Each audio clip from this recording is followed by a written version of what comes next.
ಸ್ತುತಿಗೆ ಪಾತ್ರನಾಗಿರುತ್ತ ಪರಲೋಕ ತಂದೆ, ನಿನ್ನ ಪರಿಶುದ್ಧ ನಾಮಕ್ಕೆ ಸ್ತೋತ್ರವಾಗಲಿ.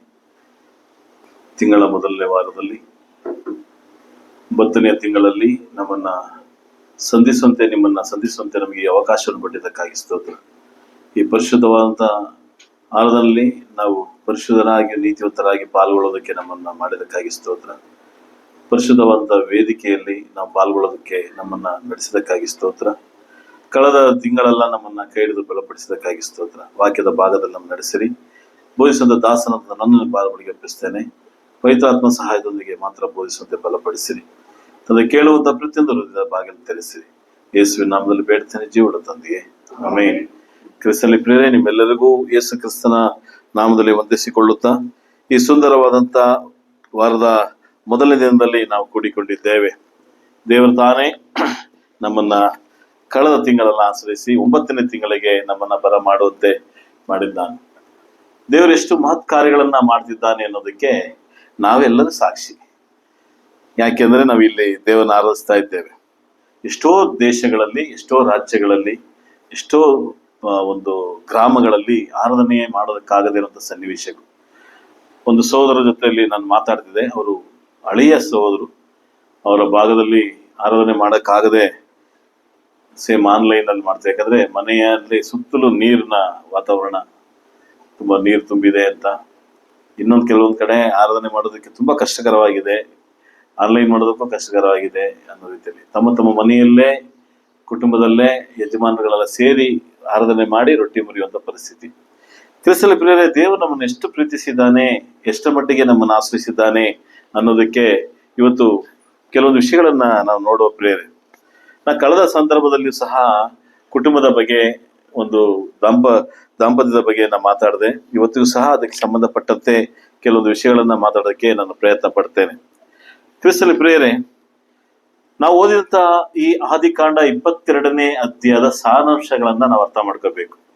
ಇಲ್ಲಿ ಏನ್ ನಡೀತು ಈ ಘಟನೆಯಲ್ಲಿ? 22ನೇ ಅಧ್ಯಾಯದ ಸಾರಾಂಶ ಏನು? ಇಲ್ಲಿ ದೇವರು ಅಬ್ರಹಾಮನಿಗೆ ಕೊಟ್ಟಂತ ವಾಗ್ದಾನದ ಮಾತು. ದೇವರು ಅಬ್ರಾಹ್ಮನಿಗೆ ಅನೇಕ ವಾಗ್ದಾನ ಕೊಟ್ಟಿದ್ದಾನೆ. 12ನೇ ಅಧ್ಯಾಯದಿಂದ ಪ್ರಾರಂಭಗೊಳ್ಳುತ್ತೆ. ದೇವರು ಅಬ್ರಾಹ್ಮನಿಗೆ ಮಾತ್ರ ಅಲ್ಲ, ಅನೇಕ ವಾಗ್ದಾನಗಳು, ಪ್ರವಾದನೆಗಳು ದೇವರು ಅನೇಕ ಕಡೆ ಪ್ರವಾದಿಗಳ ಮೂಲಕ ಸಹ ಮಾತಾಡಿದ್ದಾನೆ. ಯೆಶಾಯನ ಪ್ರವಾದನೆಯ ಪುಸ್ತಕವನ್ನು ನೋಡುವಾಗ ಅನೇಕ ಪ್ರವಾದನೆಯ ಮಾತಿದೆ. ಇದು ಅಲ್ಲಿಗೆ ಮಾತ್ರ ಅಲ್ಲ, ಹೊಸ ಒಡಂಬಡಿಕೆಯಲ್ಲಿ ಅನೇಕ ಪ್ರವಾದನೆಗಳ ಮಾತುಗಳಿದೆ. ಇದೆಲ್ಲ ದೇವರು ಪ್ರವಾದಿಸಿ ನಮಗೆ ತಿಳಿಸುವಂತ ಮಾತುಗಳು. ಹೊಸ ಒಡಂಬಡಿಕೆಯಲ್ಲಿದೆ, ಹಳೆ ಒಡಂಬಡಿಕೆಯಲ್ಲಿ ಪ್ರವಾದನೆ ಮಾತುಗಳಿದೆ, ವಾಗ್ದಾನದ ಮಾತುಗಳಿದೆ. ಇಲ್ಲಿ ನಾವು ನೋಡ್ತಿದ್ದೇವೆ,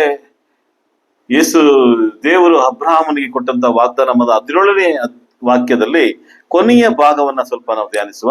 22ನೇ ಅಧ್ಯಾಯದ 17ನೇ ವಾಕ್ಯದ ಕೊನೆಯ ಭಾಗವನ್ನ ಧ್ಯಾನಿಸುವ.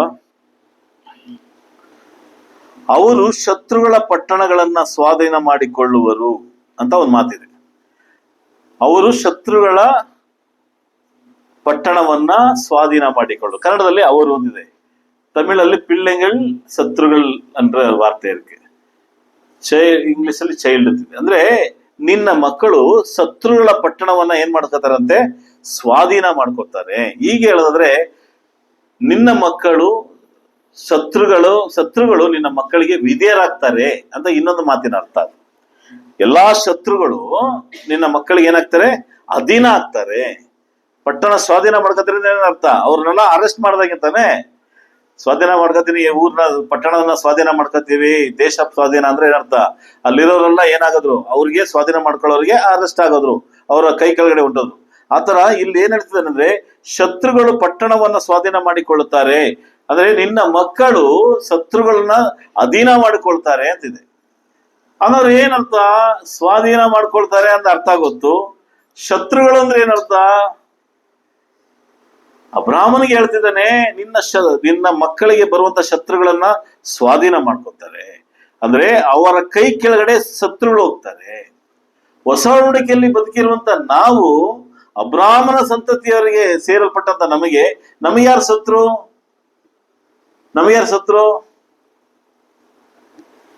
ಸೈತಾನ ನಮಗೆ ಶತ್ರು ಆಗಿದ್ದಾನೆ, ಹೌದಲ್ವಾ? ಈಗ ಸೈತಾನನ ನಾವೇನ್ ಮಾಡ್ಬೇಕು? ಸ್ವಾಧೀನ ಮಾಡ್ಕೋಬೇಕು. ಆತನು ಗರ್ಜಿಸೋ ಸಿಂಹದ ಪಾದದಲ್ಲಿ ಯಾರನ್ನು ನುಂಗಲಿ ಅಂತ ಕಾಯ್ತಿದ್ದಾನೆ ಅಂತ ಪೌಲನ್ ಹೇಳ್ತಾನೆ. ಆತನನ್ನು ಎದುರಿಸಿರಿ, ಆತನ ನಿಮ್ಮನ್ನ ಬಿಟ್ಟು ಓಡಿ ಹೋಗ್ತಾನೆ.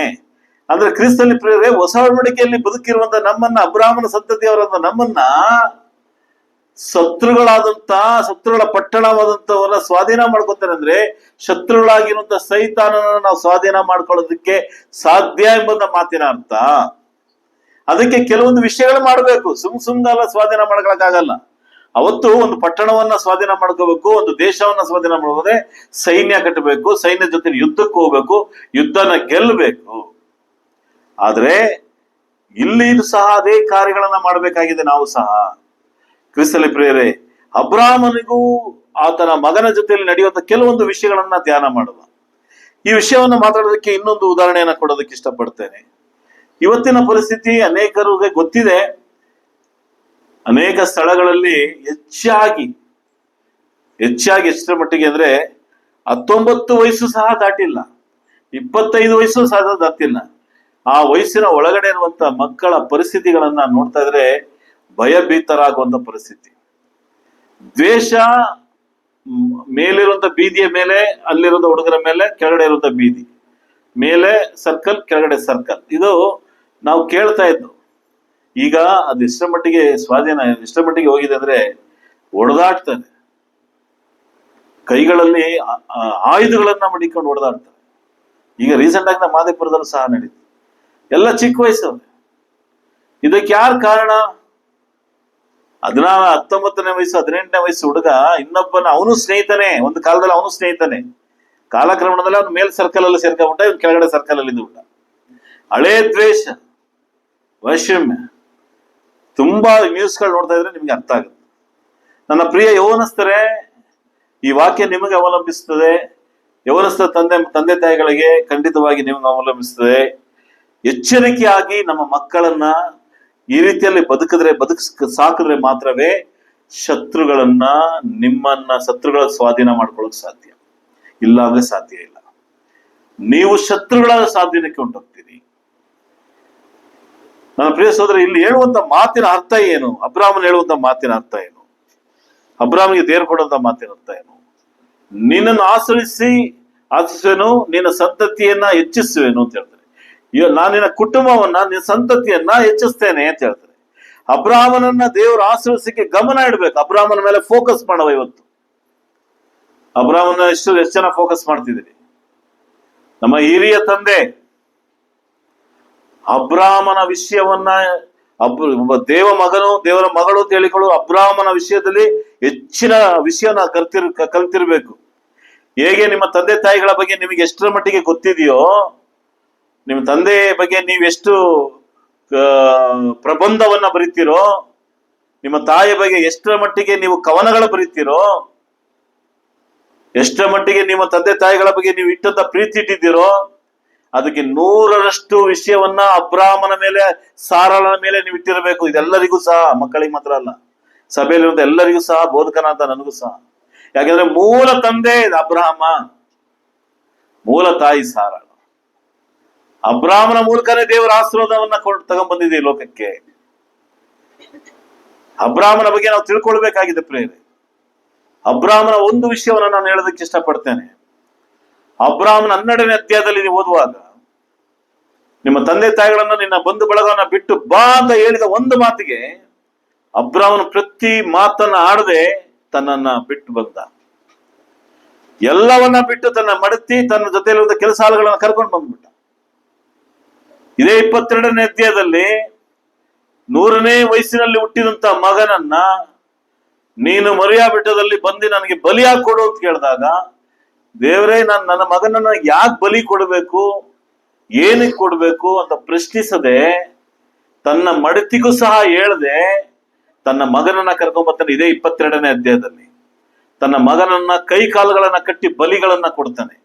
ಈಗ ಅಬ್ರಾಹ್ಮನ ಬಗ್ಗೆ ಯೋಚನೆ ಮಾಡಿ, ದೇವರ ಮೇಲೆ ಎಷ್ಟು ಅಪಾರವಾದಂತ ಪ್ರೀತಿ ಅಭಿಮಾನವನ್ನ ಇಟ್ಟಿದ್ದ ಅಂತ. ದೇವರು ಬಿಟ್ರೆ ಬೇರೆ ಯಾರು ಅಲ್ಲ ಅಬ್ರಾಹ್ಮನಿಗೆ, ಯಾರೂ ಬೇಕಾಗಿಲ್ಲ ಆತ ಅಬ್ರಾಹ್ಮನಿಗೆ. ಆತನಿಗೆ ಬೇಕಾಗಿರೋದು ದೇವರು ಮಾತ್ರ ಸೀಮಿತವಾಗಿತ್ತು ಅಬ್ರಾಹ್ಮನಿಗೆ. ನನ್ನ ಪ್ರೀತಿಯ ಸಹೋದರ ಸಹೋದರಿಯರೇ, ನಮ್ಮ ಬದುಕನ್ನ ಆ ರೀತಿಯಲ್ಲಿ ರೂಪಿಸ್ಕೋಬೇಕು.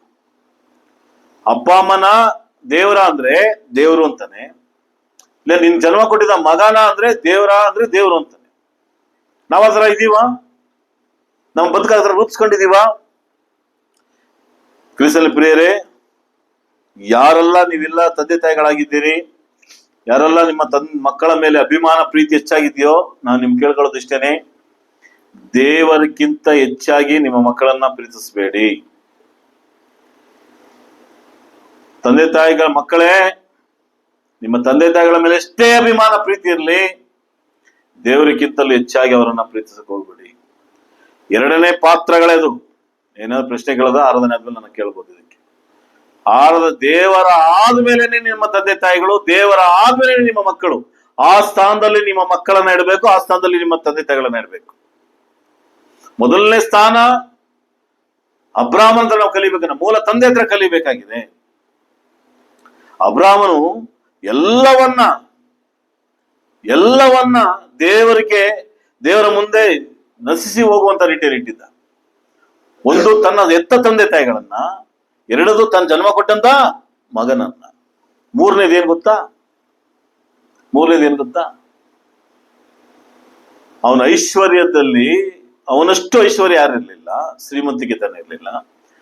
ಒಂದು ಸಂದರ್ಭ ಬರ್ತದೆ 13ನೇ ಅಧ್ಯಾಯದಲ್ಲಿ, ಅವನ ಹಾಳುಗಳಿಗೂ ಲೋತನ ಹಾಳುಗಳಿಗೂ ಜಗಳ ಉಂಟಾಗುತ್ತೆ. ಆ ಉಂಟಾದಾಗ ಅಬ್ರಾಮ ಲೋತನನ್ನ ಕರೆದಿ, ನೀ ನನ್ನ ಸಹೋದರ ಅಂತ ಹೇಳ್ತಾನೆ. ನೀ ನನ್ನ ಸಹೋದರ, ನೋಡು ಈ ಆಸ್ತಿ ಈ ಅಂತಸ್ತು ಅವ್ರಿಗೆ ದಿನೇ ದಿನೇ ದೇವರ ಆಶೀರ್ವಾದ ಮಟ್ಟಿಗೆ ಒಂಟೆಗಳು ಕುರಿಗಳು ಭಯಂಕರವಾಗಿ ಅವರಿಗೆ ಆಸ್ತಿ ಬೆಳೆದಿತ್ತು. ಅವರಂತ ಶ್ರೀಮಂತರು ಪ್ರಪಂಚದಲ್ಲಿ ಯಾರೂ ಇರಲಿಲ್ಲ. ಫುಲ್ ರಿಚ್ ಪೀಪಲ್ಸ್ ಯಾರು? ಅಬ್ರಾಹ್ಮನ ಲೋತನ್. ಒಂದು ಸಂದರ್ಭ ಬರ್ತದೆ 13ನೇ ಅಧ್ಯಾಯದಲ್ಲಿ, ನನ್ನ ಪ್ರಿಯ ಸಹೋದರ ಸಹೋದರಿಯರೇ, ಅಬ್ರಾಹ್ಮನ ಕರೀತಾರೆ, ನೋಡು ನೀನಿಗೆ ನಾನು ಒಂದು ಮಾತು ಹೇಳ್ತೀನಿ, ನೀನು ಆದುಕೊಳ್ಳುವಂತ ಸ್ಥಳವನ್ನ ನೀ ಆದುಕೋ. ಯಾಕಂದ್ರೆ ನಾವಿಬ್ರು ಸಹೋದರರು, ನಮ್ಮಲ್ಲಿ ಏನಾಗಬಾರ್ದು, ಸಮಸ್ಯೆಗಳು ಬರಬಾರ್ದು. ಅಲ್ಲಿ ಅಬ್ರಾಹ್ಮನು ಆಸ್ತಿಯ ವಿಂಗಡಣೆ ಮಾಡ್ಲಿಲ್ಲ. ಪ್ರಿಯರೇ, ನೀವು ಓದಿ ಆ ವಾಕ್ಯನ 13ನೇ ಅಧ್ಯಾಯದಲ್ಲಿ, ನಿನ್ನ ಆಸ್ತಿ ಎಷ್ಟು, ನನ್ನ ಆಸ್ತಿ ಎಷ್ಟು, ನೀನ್ ಎಷ್ಟು ನನ್ಗೆ ಕೊಡಬೇಕು, ನನ್ನಿಂದ ತಾನೇ ಇಷ್ಟೊಂದು ಇಂಪ್ರಾದೆ, ನನ್ಗೆ ಇಷ್ಟು ಕೊಡು. ಏನು ಮಾತಾಡ್ಲಿಲ್ಲ ಅಬ್ರಾಹ್ಮನ್. ಒಂದೇ ಮಾತಾಡ್ದ, ನೋಡು ನೀನ್ ಬಲಕ್ಕೆ ಹೋದ್ರೆ ನಾನು ಎಡಕ್ಕೆ ಹೋಗ್ತೀನಿ, ನೀನ್ ಉತ್ತರಕ್ಕೆ ಹೋದ್ರೆ ನಾನು ದಕ್ಷಿಣಕ್ಕೆ ಹೋಗ್ತೀನಿ. ನೀನ್ ಯುವರ್ ಚಾಯ್ಸ್ ಅಂತ ಅಬ್ರಾಹ್ಮನ್ ಯಾರು ಬಿಟ್ಬಿಡ ಚಾಯ್ಸ್ನ? ಲೋತನ ಬಿಟ್ಬಿಡ, ತನ್ನ ಅಣ್ಣನ ಮಗನ್ ಬಿಟ್ಟಾಯ್ತು. ಅವನ ಆಸ್ತಿ ಬಗ್ಗೆ ಯಾವ ಚಿಂತೆನೂ ಮಾಡ್ಲಿಲ್ಲ. ಇದು ಅಬ್ರಾಹ್ಮನ ಕ್ವಾಲಿಟಿ ಪ್ರೇರೆ, ಇದು ಅಬ್ರಾಹ್ಮನ್ ಇದ್ದಂತ ನಿಜ ಸ್ವರೂಪ. ಇದನ್ನೆಲ್ಲ ಎಲ್ಲವನ್ನ ಮಕ್ಕಳಿಗೆ ತಿಳಿಸ್ಬೇಕು ನೀವು. ಆಸ್ತಿ ಅಂತ ಬಂದಾಗ, ಅಂತಸ್ತು ಅಂತ ಬಂದಾಗ, ನಿಮ್ಮ ಮಕ್ಕಳಿಗೆ ಪ್ರಬೋಧಿಸುವಂತ ಪ್ರಬೋಧನೆ ಏನಾಗಿದೆ ಅಂತ ನೋಡ್ಬೇಕು. ಇಲ್ಲಿ ಹೇಳ್ತಾನೆ, ನೀನು ಉತ್ತರಕ್ಕೆ ಹೋಗ್ತೀಯಾ, ನಾ ದಕ್ಷಿಣಕ್ಕೆ ಹೋಗ್ತೀನಿ, ನೀನು ಪೂರ್ವಕ್ಕೆ ಹೋಗ್ತೀಯಾ, ನಾ ಪಶ್ಚಿಮಕ್ಕೆ ಹೋಗ್ತೀನಿ. ನಿನ್ ಚಾಯ್ಸ್, ನೀನ್ ಏನೆಲ್ಲ ತಗೊಂಡು ಹೋಗ್ಬೇಕಿದ್ದು ತಗೊಂಡು ಹೋಗು, ನಾನು ಯಾವುದನ್ನು ಕೇಳೋದಿಲ್ಲ. ಅಬ್ರಾಹ್ಮನಲ್ಲಿದ್ದಂತ ದೇವರ ಮೇಲಿದ್ದಂತ ಗುಣಲಕ್ಷಣಗಳು, ದೇವರನ್ನ ಪ್ರೀತಿಸ್ತಾ ಅಷ್ಟರ ಮಟ್ಟಿಗೆ ನಮ್ಮ ಮೂಲ ತಂದೆ ಅಬ್ರಾಹ್ಮ ಎಷ್ಟರ ಮಟ್ಟಿಗೆ ಪ್ರೀತಿಸ್ತಾ ಪ್ರೇರೆ ನೋಡಿ. ಆದಿಕಾಂಡ 18ನೇ ಅಧ್ಯಾಯದಲ್ಲಿ, ನಾವು ಇವತ್ತು ಅಬ್ರಾಹ್ಮನ ಬಗ್ಗೆನೇ ಮಾತಾಡಕ್ಕೆ ಪ್ರಯತ್ನ ಪಡ್ತೀನಿ. ಆದಿಕಾಂಡ 18ನೇ ಅಧ್ಯಾಯದಲ್ಲಿ 18 ಮತ್ತು 19ನೇ ವಾಕ್ಯವನ್ನು ಓದಿ. ಸೊದೋಮ್ ಗೊಮೋರವನ್ನ ನಾಶ ಮಾಡುವಂತ ಸಂದರ್ಭ ಬಂದಾಗ ದೇವರ ಅಬ್ರಾಹ್ಮನ ಜೊತೆಲಿ ಸಂಭಾಷಣೆ ಮಾಡುವಂತ ಕಾರ್ಯವನ್ನು ನೋಡುವ. 18, 19. ಅವನಿಂದ ಬಲಿಷ್ಠವಾದ ಮಹಾಜನನ್ನು ಹುಟ್ಟಬೇಕಲ್ಲ, ಅವನ ಮೂಲಕ ಭೂಮಿಯ ಎಲ್ಲಾ ಜನಾಂಗಗಳಿಗೂ ಆಶೀರ್ವಾದ ಉಂಟಾಗುವುದಲ್ಲ. ಅವನು ತನ್ನ ಪುತ್ರ ಪೌತ್ರರಿಗೆ, ನೀವು ನ್ಯಾಯ ನೀತಿಗಳನ್ನು ನಡೆಸಿ ಯೆಹೋವನ ಮಾರ್ಗವನ್ನು ಅನುಸರಿಸಬೇಕೆಂದು ಬೋಧಿಸುವಂತೆ ಅವನನ್ನು ನಾನು ಆದುಕೊಂಡೆನಲ್ಲ. ಹೀಗೆ ಮಾಡುವುದರಿಂದ ಯೆಹೋವನಾದ ನನ್ನ ವಾಗ್ದಾನ ನೆರವೇರುವುದು. ಅಬ್ರಾಹ್ಮನ ವಿಷಯದಲ್ಲಿ ಒಂದು ಸ್ಟೇಟ್ಮೆಂಟ್ ಕೊಡ್ತಿದ್ದೇನೆ ಇಲ್ಲಿ ದೇವರು. ಏನ್ ಸ್ಟೇಟ್ಮೆಂಟು? ಗಮನ ಇಡಿ. ಏನ್ ಸ್ಟೇಟ್ಮೆಂಟು? ಅಬ್ರಾಹ್ಮನಿಗೆ ಯಾವ ಸತ್ಯವೇದನೂ ಇಲ್ಲ, ಯಾವ ಒಂದು ಗ್ರಂಥಗಳಿಲ್ಲ, ಯಾವ ಬರವಣಿಗೆಗಳಿಲ್ಲ. ಅಂದ್ರೆ ಅಬ್ರಾಹ್ಮನ ವಿಷಯದಲ್ಲಿ ಹೇಳ್ತಾನೆ 19ನೇ ವಾಕ್ಯ, ಇವನನ್ನ ನಾನು ಕಾಪಾಡಲೇಬೇಕು, ಇವನ್ನ ಆಶ್ರಯಿಸ್ಬೇಕು ಅಂತ ಹೇಳಿದೀನಿ. ಆದ್ರೆ ಇವನನ್ನ ಏನ್ ಹೇಳಿದೀನಿ 19ನೇ ವಾಕ್ಯದಲ್ಲಿ, ಅವನು ತನ್ನ ಪೌತ್ರ ಪುತ್ರಿಯರಿಗೆ ನೀವು, ಗಮನ ಇಡಿ, ನೀವು ನ್ಯಾಯ ನೀತಿಗಳನ್ನ ನಡೆಸಿ. ಪೂರ್ವಕಾಲ ಪ್ರಾರಂಭದ ಕಾಲ ಪ್ರಿಯರೇ, ಏನು ಜನಸಂಖ್ಯೆ ಚಿಕ್ಕ ಮಟ್ಟಿಗಿದ್ದಾರೆ, ಇವರು ಪ್ರವಾಸಿಗಳಾಗಿ, ಅಲೆಮಾರಿಗಳಾಗಿ, ಪರದೇಶಿಗಳಾಗಿ ಸುತ್ತುವಂತ ಸಂದರ್ಭದಲ್ಲಿ ತನ್ನ ಮಕ್ಕಳಿಗೂ ಹೆಣ್ಣು ಮಕ್ಕಳಿಗೂ ತಿಳಿಸುವಂತ ಕಾರ್ಯ ಅಂದ್ರೆ ಏನ್ ತಿಳಿಸ್ಬೇಕಂತೆ? ನ್ಯಾಯ ನೀತಿಗಳನ್ನ ನಡೆಸಿ ಯೆಹೋವನ ಮಾರ್ಗವನ್ನ ಅನುಸರಿಸಬೇಕೆಂದು ಬೋಧಿಸುವಂತೆ ಅವನನ್ನ ನಾನು ಏನ್ ಮಾಡಿದ್ದೀನಿ ಓದಿ ನೋಡಿ, ಏನ್ ಮಾಡಿದ್ದೀನಿ ಅಂತ. ಆದುಕೊಂಡನಲ್ಲ ಅಂದ್ರೆ ಏನರ್ಥ? ಅಬ್ರಾಮನ ದೇವ್ರು ಯಾವ್ದು ಆರಿಸ್ಕೊಂಡಿದ್ದಾನೆ? ಅವನಿಂದ ಸಂತತಿ ಬರೋದಕ್ಕೆ ಮಾತ್ರ ಅಲ್ಲ, ದೊಡ್ಡ ಜನಾಂಗ ಬರಬೇಕು ಅಂತ ಅಲ್ಲ, ಅವನ ಮೂಲಕ ದಾವೀದನ ಬರಬೇಕು ಅಂತ ಅಲ್ಲ, ಅವನ ಮೂಲಕ ಯೇಸು ಕ್ರಿಸ್ತ ಬರಬೇಕು ಅಂತ ಅಲ್ಲ, ಅವನ ಮೂಲಕ ಯೇಸು ಕ್ರಿಸ್ತ ಮೂಲಕ ಸಭೆ ಬರಬೇಕು ಅಂತಲ್ಲ, ಅವನ ಮೂಲಕ ಮುಖ್ಯವಾದಂತಹ ಒಂದು ಕಾರ್ಯ ಬರಬೇಕಾಯ್ತು. ತಂದೆಯಿಂದ ಅಪ್ಪನಿಂದ ಬರಬೇಕಾದಂತ ಕಾರ್ಯ ಅಂದ್ರೆ ನ್ಯಾಯ ನೀತಿ, ಯೆಹೋವನ ಮಾರ್ಗ. ಇದು ಪ್ರಬೋಧಿಸುವುದಕ್ಕೆ ತಂದೆನ ನಾನು ಆರಿಸ್ಕೊಂಡಿದ್ದೀನಿ ಅಂತ ಹೇಳ್ತಾನೆ ಕ್ರಿಸ್ತನಲ್ಲಿ. ಪ್ರಿಯ ದೇವರು, ನನ್ನ ಪ್ರಿಯ ತಂದೆಗಳೇ, ತಾಯಂದಿರೇ, ನಿಮ್ಮ ಮಕ್ಕಳಿಗೆ ನೀವು ಏನ್ ಪ್ರಬೋಧಿಸ್ತಿದ್ದೀರಿ? ಏನ ಪ್ರಬೋಧಿಸ್ಬೇಕು ಅಂತ ಅಬ್ರಾಹ್ಮನಿಗೆ ದೇವರು ಆರಿಸ್ಕೊಂಡಿದ್ದಾನೆ. ನಾವು ಪ್ರಬೋಧಿಸ್ತೀವ? ನ್ಯಾಯದ ಬಗ್ಗೆ ಪ್ರಬೋಧಿಸ್ತಿದೀವ? ನೀತಿಯ ಬಗ್ಗೆ ಪ್ರಬೋಧಿಸ್ತಿದೀವ ನಮ್ಮ ಮಕ್ಕಳಿಗೆ? ನಮ್ಮ ಮೂಲ ತಂದೆಯನ್ನ ಆರಿಸ್ಕೊಂಡಿದೆ ಇದಕ್ಕೆ ಅಂತ ದೇವರ ವಾಕ್ಯ ಹೇಳ್ತದೆ. ದೇವರು ಯೆಹೋವನ ಮಾರ್ಗದಲ್ಲಿ ನಡೆಯಬೇಕು ಅಂತ ಹೇಳಿದಕ್ಕೋಸ್ಕರನೇ ಆದುಕೊಂಡಿದ್ದೀನಿ, ಅವನು ಆರಿಸ್ಕೊಂಡಿದ್ದೀನಿ. ದೇವರು ಯಾರನ್ನು ಆರಿಸ್ಕೊಳ್ಳಿಲ್ಲ ಪ್ರೇರ, ಅಬ್ರಾಹ್ಮನ ಆರಿಸ್ಕೊಂಡಿತ್ತು. ದೇವರು ಯಾರು ಆರಿಸ್ಕೊಳ್ಳಿಲ್ಲ, ಸಾರನ್ನ ಆರಿಸ್ಕೊಂಡಿತ್ತು. ಇಲ್ಲಿ ನೋಡಿ, ದೇವರು ಪ್ರಬೋಧಿಸೋಕ್ಕೋಸ್ಕರನೇ ಆದಾಮನನ್ನು ಆರಿಸ್ಕೊಂಡಿದ್ದಾನೆ. ಮಕ್ಕಳಿಗೆ ಪ್ರಬೋಧಿಸ, ಟೀಚರ್ಸ್ ಡೇ ಆಯ್ತಲ್ಲ, ನಮ್ಮ ಸಭೆಯೆಲ್ಲ ಟೀಚರ್ಸ್ ಡೇ ಶುಭಾಶಯಗಳು ಹೇಳ್ತದೆ. ನೀವು ಟೀಚ್ ಮಾಡಿ. ಟೀಚ್ ಮಾಡಿ? ನಮ್ಮ ಮಕ್ಕಳನ್ನ ಯಾವ ರೀತಿಯಲ್ಲಿ ಅವ್ರ ಭೂಮಿಯಲ್ಲಿ ನಡಿಬೇಕು, ಯಾವ ರೀತಿಯಲ್ಲಿ ಶತ್ರುವಿನ ಪಟ್ಟಣವನ್ನು ಸ್ವಾಧೀನ ಮಾಡ್ಕೊಳ್ಬೇಕು ಅಂತ ಪ್ರಬೋಧಿಸ್ಬೇಕು ಇವತ್ತೇ. ಈ ದೇವರ ವಾಕ್ಯ ಹೇಳ್ತದೆ, ಇಲ್ಲಿ ವಾಕ್ಯದಲ್ಲಿ ಏನ್ ಹೇಳಿದ್ರೆ, ಅವ ನೀತಿ ನ್ಯಾಯಗಳನ್ನ ಪ್ರಬೋಧಿಸ್ಬೇಕು. ಅಬ್ರಾಹ್ಮ ನೀತಿ ನ್ಯಾಯಗಳನ್ನ ಯಾರಿಗೆ ಬೋಧಿಸ್ತಾ? ಅಬ್ರಾಹ್ಮ ಒಬ್ಬನೇ ಮಗನಂತ ಈಸಾಕನಿಗೆ ಬೋಧಿಸ್ತಾ. ಪ್ರೇರಣೆ, ಒಬ್ಬನೇ ಮಗ ಅವನಿಗೆ, ಒಬ್ಬನೇ ಮಗ ಈಸಾಕನಿಗೆ ಬೋಧಿಸ್ತಾ. ಈಸಾಕ ಅವನ ಮಕ್ಕಳಿಗೆ ಬೋಧಿಸ್ತಾ. ಅವನ ಮಕ್ಕಳು ಅವನ 12 ಗೋತ್ರಗಳಿಗೆ ಬೋಧಿಸಿದ್ರು.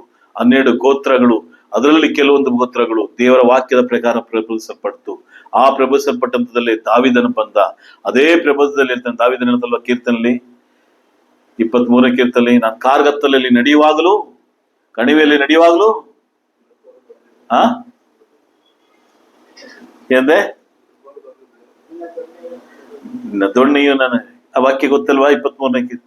ಇದೆಲ್ಲ ಪ್ರಬೋಧನೆ, ಅಬ್ರಾಹ್ಮನಿಂದ ಬಂದಂತ ಪ್ರಬೋಧನೆಗಳಿವಲ್ಲ. ಎಂತ ಕಿಂಚಿತ್ತು ಬಂದಾಗಲೂ ಸಹ ಅಬ್ರಾಹ್ಮನ್ ಅಳ್ಳಾಡ್ಲಿಲ್ಲ ಪ್ರೇರಣೆ. ಎಷ್ಟೋ ಜನ ಬಿದ್ದೋದ್ರು ಅದ್ರ ಬಿಟ್ಟಾಕಿ ನಿಂತಂತ ಅಬ್ರಾಹ್ಮನನ್ನು ನೋಡಿ, ಆಸ ರಾಜನನ್ನು ನೋಡಿ, ಯೇಸು ಕ್ರಿಸ್ತನನ್ನ ನೋಡಿ. ಯೇಸು ಕ್ರಿಸ್ತನು ಲೂಕ 2ನೇ ಅಧ್ಯಾಯದಲ್ಲಿ ಹೇಳ್ತಾನೆ, ತನ್ನ ತಂದೆ ತಾಯಿಗಳಿಗೆ ವಿಧೇಯನಾಗಿದ್ದ ಅಂತ ಹೇಳ್ತದೆ. 2ನೇ ಅಧ್ಯಾಯ 52ನೇ 51 52ನೇ ವಾಕ್ಯದಲ್ಲಿ. ಇದೆಲ್ಲಿಂದ ಬಂತು? ಅಬ್ರಾಹ್ಮನಿಂದ ಬಂದಿತ್ತು. ತನ್ನ ತಾಯಿ ಪ್ರಬೋಧಿಸ್ತಾಳೆ 30 ವರ್ಷ, ತಂದೆ ಪ್ರಬೋಧಿಸ್ತಾನೆ 30 ವರ್ಷ ಯೇಸು ಕ್ರಿಸ್ತನಿಗೆ. ಯೇಸು ಕ್ರಿಸ್ತನು ತನ್ನ ದೇವಾಲಯದಲ್ಲಿ 12ನೇ ವಯಸ್ಸಲ್ಲೇ ಮಾತಾಡೋದಕ್ಕೆ ಪ್ರಾರಂಭಿಸ್ತಾನೆ. ನಮ್ಮ ಮಕ್ಕಳು ನ್ಯಾಯ ನೀತಿನ ಪ್ರಬೋಧಿಸ್ತಿದೀವ?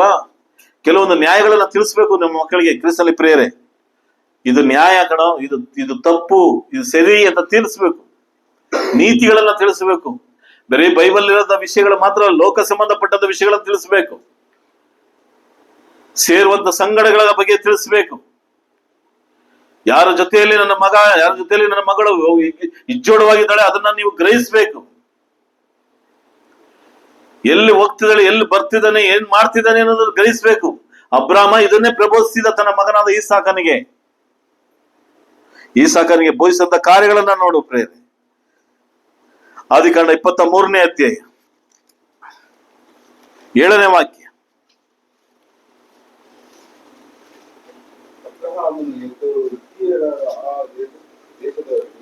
ನಮಸ್ಕರಿಸಿ ಅವರ ಸಂಗಡ ಇನ್ನೂ ಮಾತನಾಡಿ, ನಾನು ನಿಮ್ಮಲ್ಲಿ ನನ್ನ ಪತ್ನಿಯ ಶವವನ್ನು ಸಮಾಧಿ ಮಾಡುವುದು ನಿಮಗೆ ಒಪ್ಪಿಗೆಯಾಗಿದ್ದರೆ ಒಂದು ವಿಷಯ 23ನೇ ಅಧ್ಯಾಯದ ಸಾರಾಂಶ ಏನ್ ಗೊತ್ತಾ? ತನ್ನ ಸಂಗಾತಿ ಮರಣ ಹೊಂದುತ್ತಾಳೆ, ಸಾರಾಳು ಮರಣ ಹೊಂದುವಂತ ಅಧ್ಯಾಯ ಅದು. ಕ್ರಿಸ್ತನ ಪ್ರಿಯರೇ, ಅಧ್ಯಾಯವಾಗಿ ಹೇಳ್ತಾ ಇದೀನಿ. ಸಾರಾಳು ಸತ್ತೋಗ್ತಾಳೆ. 137 ವಯಸ್ಸು ಅಬ್ರಹಾಮನಿಗೆ, 38 ವಯಸ್ಸು ಯಾರಿಗೆ? 38 ವಯಸ್ಸು ಯಾರಿಗೆ? ಈಸಾಕನಿಗೆ, ಮಗನಿಗೆ. ಅಪ್ಪನ ನೋಡ್ತಾ ಇದ್ದಾನೆ. ಅಪ್ಪ ದೊಡ್ಡ ಶ್ರೀಮಂತ, ಎಲ್ಲ ಇದು. ಆ ಹೋಗುವಂತ ಸ್ಥಳದಲ್ಲಿ ಮರಣ ಹೊಂದ್ತಾಳೆ. ಜಾಗ ಬೇಕು, ಸಮಾಧಿ ಮಾಡೋದಕ್ಕೆ ಒಂದು ಜಾಗ ಬೇಕು. ಆ ಜಾಗವನ್ನ ಕೇಳೋದಕ್ಕೆ ಹಿತ್ತಿಯರ ಹತ್ರ ಹೋಗಿ ಅಬ್ರಹಾಮನ್ ಕೇಳ್ತಾನೆ, ನನ್ನ ಹೆಂಡತಿ ಸತ್ತೋಗಿದ್ದಾಳೆ, ನಿಮ್ಮಲ್ಲಿ ಸ್ವಲ್ಪ ಜಾಗ ಕೊಡಿ, ನಾನು ಸಮಾಧಿ ಮಾಡ್ಬೇಕು ಅಂತ ಹೇಳ್ತಾನೆ. ಅದಕ್ಕಿಂತ ಮುಂಚೆ ಏನ್ ಮಾಡ್ತಾನೆ ಅಂತ ಹೇಳ್ತಾನೆ 7ನೇ ವಾಕ್ಯ, ಅದು ಮುಖ್ಯ. ಏನ್ ಮಾಡ್ತಿದ್ದಾನೆ? ಏನ್ ಮಾಡ್ತಿದ್ದ? ಸರಿ ಓದಿ ಬಿಡ್ತದೆ, ಅದೇ ಕರೆಕ್ಟ್. ಏನ್ ಮಾಡ್ತಿದ್ದಾನೆ? ಎದ್ದು ಹಿತ್ತಿಯರಾಗಿದ್ದಂತ ಅವರ ದೇಶದವರಿಗೆ ಬಗ್ಗಿ ನಮಸ್ಕಾರ ಮಾಡ್ದ. ಎಷ್ಟನೇ ವಯಸ್ಸು? 137ನೇ ವಯಸ್ಸು. ನನ್ನ ಪ್ರಿಯ ಹಿರಿಯ ತಂದೆ ತಾಯಿಗಳೇ, ನಮಸ್ಕಾರ ಮಾಡುವುದು ಗೌರವಿತವಾದಂತ ವಿಷಯ. ನಾವೇನ್ ತಿಳ್ಕೊತೀವಿ? ನಮಗ್ ನಮಸ್ಕಾರ ಮಾಡ್ಲಿಲ್ವಲ್ಲ ಅನ್ನೋದು ನಾವು ತಪ್ಪು ತಿಳ್ಕೊತೀವಿ. ನಾವು ನಮಸ್ಕಾರ ಮಾಡ್ತಿದ್ದೀವಾ? ಆ ಹಿತ್ತಿಯರಿಗೆ ಎತ್ತಿ 137 ವಯಸ್ಸಲ್ಲಿ ತಲೆ ಬಗ್ಗಿ ನಮಸ್ಕಾರ ಮಾಡ್ತಿದ್ದಾನೆ ಅಬ್ರಾಮ. ಅಬ್ರಾಮನಿಗೆ ತಲೆ ಬಗ್ಗುವಂತ ಅವಶ್ಯಕತೆಗಳಿರ್ಲಿಲ್ಲ. ಅವನಲ್ಲಿ ಜನಬಲನೂ ಇತ್ತು, ಹಣ ಬಲನೂ ಇತ್ತು. ಆದ್ರೆ ಹಿರಿತನವನ್ನ ಅವನು ಕಾಪಾಡಿಕೊಳ್ಳೋದಕ್ಕೋಸ್ಕರ, ತನ್ನ ದೇವರ ಚಿತ್ತವನ್ನೆಗೋಸ್ಕರ ಹಿರಿಯರ ಮುಂದೆ, ಆ ಹಿತ್ತಿಯರ ಮುಂದೆ ತಲೆ ಬಗ್ಗಿ ನಮಸ್ಕಾರ ಮಾಡ್ತಾನೆ. 12ನೇ ವಾಕ್ಯ ಓದಿ.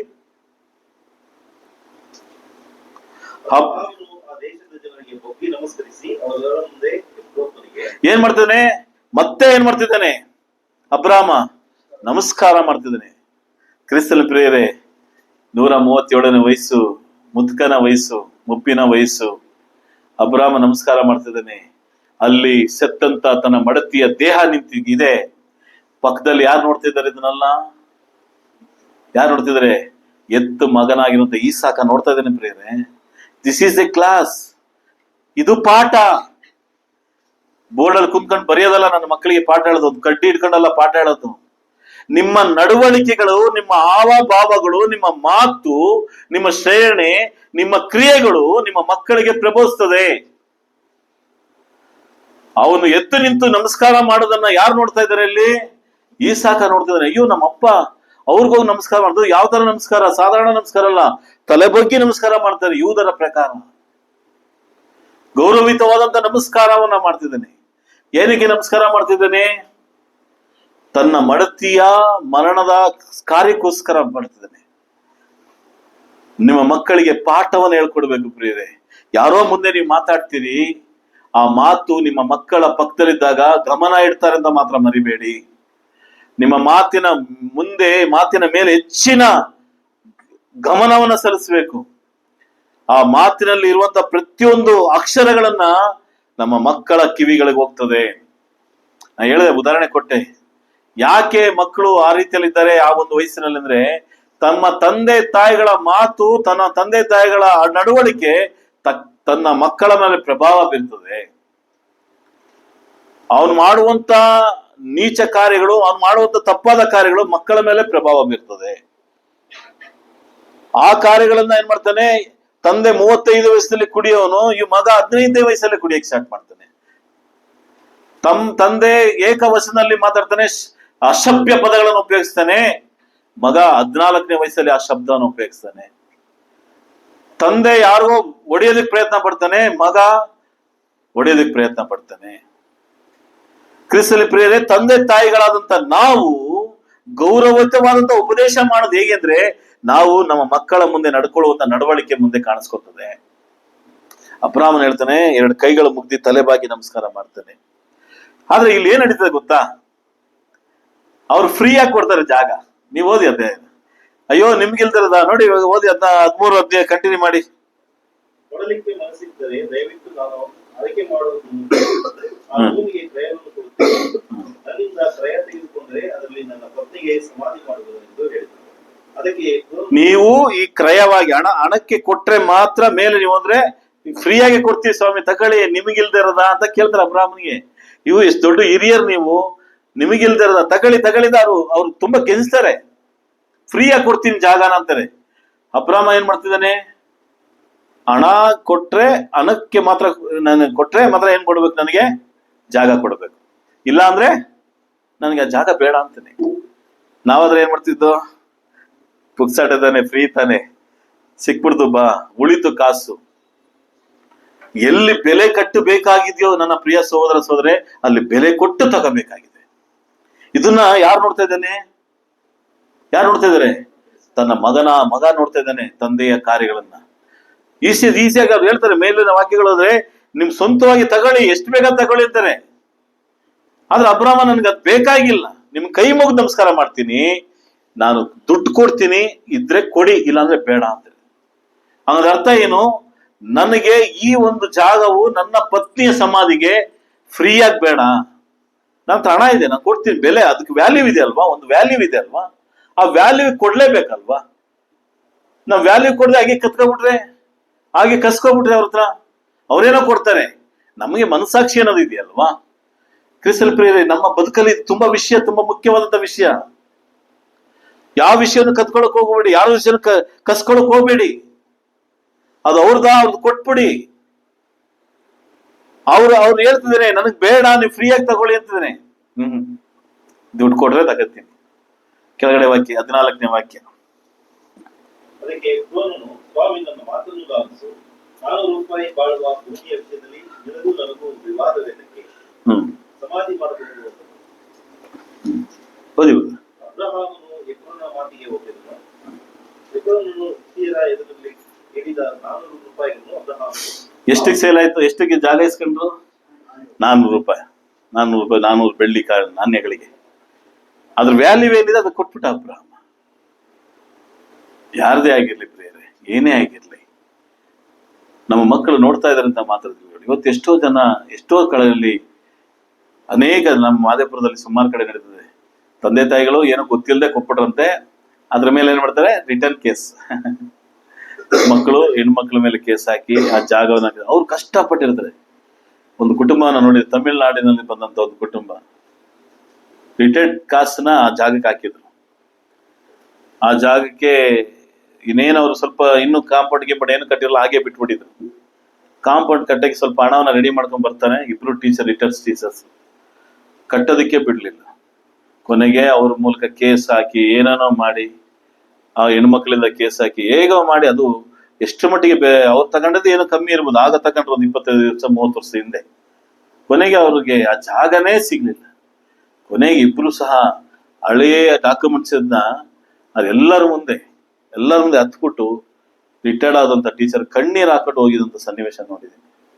ಇನ್ನು ನಾವು ಯಾವ ಕಾರಣಕ್ಕೂ ಮೈಸೂರಿಗೆ ಕಾಲ್ ಮಾಡೋದಿಲ್ಲ ಅಂತ, ಇದು ನಾನು ನೋಡಿದಂತ ವಿಷಯ. ಈಗಲೂ ಸಹ ಆ ಜಾಗಕ್ಕೆ ಅಕ್ಕ ತಂಗಿಯರು ಹೊಡೆದಾಡ್ತಿದ್ದಾರೆ, ನನಗ್ ಬರ್ಬೇಕು ಅಂತ. ಸಮಾಧಾನ ಇಲ್ಲ ಅವರಲ್ಲಿ. ಕಸ್ಕೊಳ್ಬಾರ್ದು, ಕಿತ್ಕೊಳ್ಬಾರ್ದು. ಅಬ್ರಾಹ್ಮನು ತನ್ನ ಮಗನಿಗೆ ಪ್ರಬೋಧಿಸ್ತಿದ್ದಾನೆ. ಈ ಪ್ರಬೋಧನೆಗೆ ನಡೆದಂತ ಘಟನೆಗಳು ಏನು? ಆದಿಕಾಂಡ 20ನೇ ವಾಕ್ಯ, 20ನೇ ಅಧ್ಯಾಯ. ಇಲ್ಲೊಂದು ಘಟನೆ ನಡೀತಾ ನೋಡಿ, ಅದೇ ಆದಿಕಾಂಡ 20ನೇ ಅಧ್ಯಾಯ 11ನೇ ವಾಕ್ಯ ಅಂತ ಅನಿಸಿ.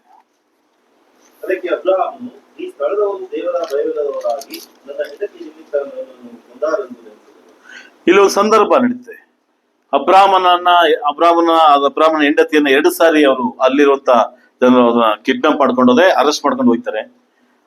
ಅಲ್ಲಿ ಅವರಿಗೆ ತನ್ನ ಹೆಂಡತಿಯನ್ನ ತಂಗಿ ಅಂತ ಹೇಳುವಂತ ಪರಿಸ್ಥಿತಿ ಬರ್ತದೆ. ಕಾರಣ ಏನು?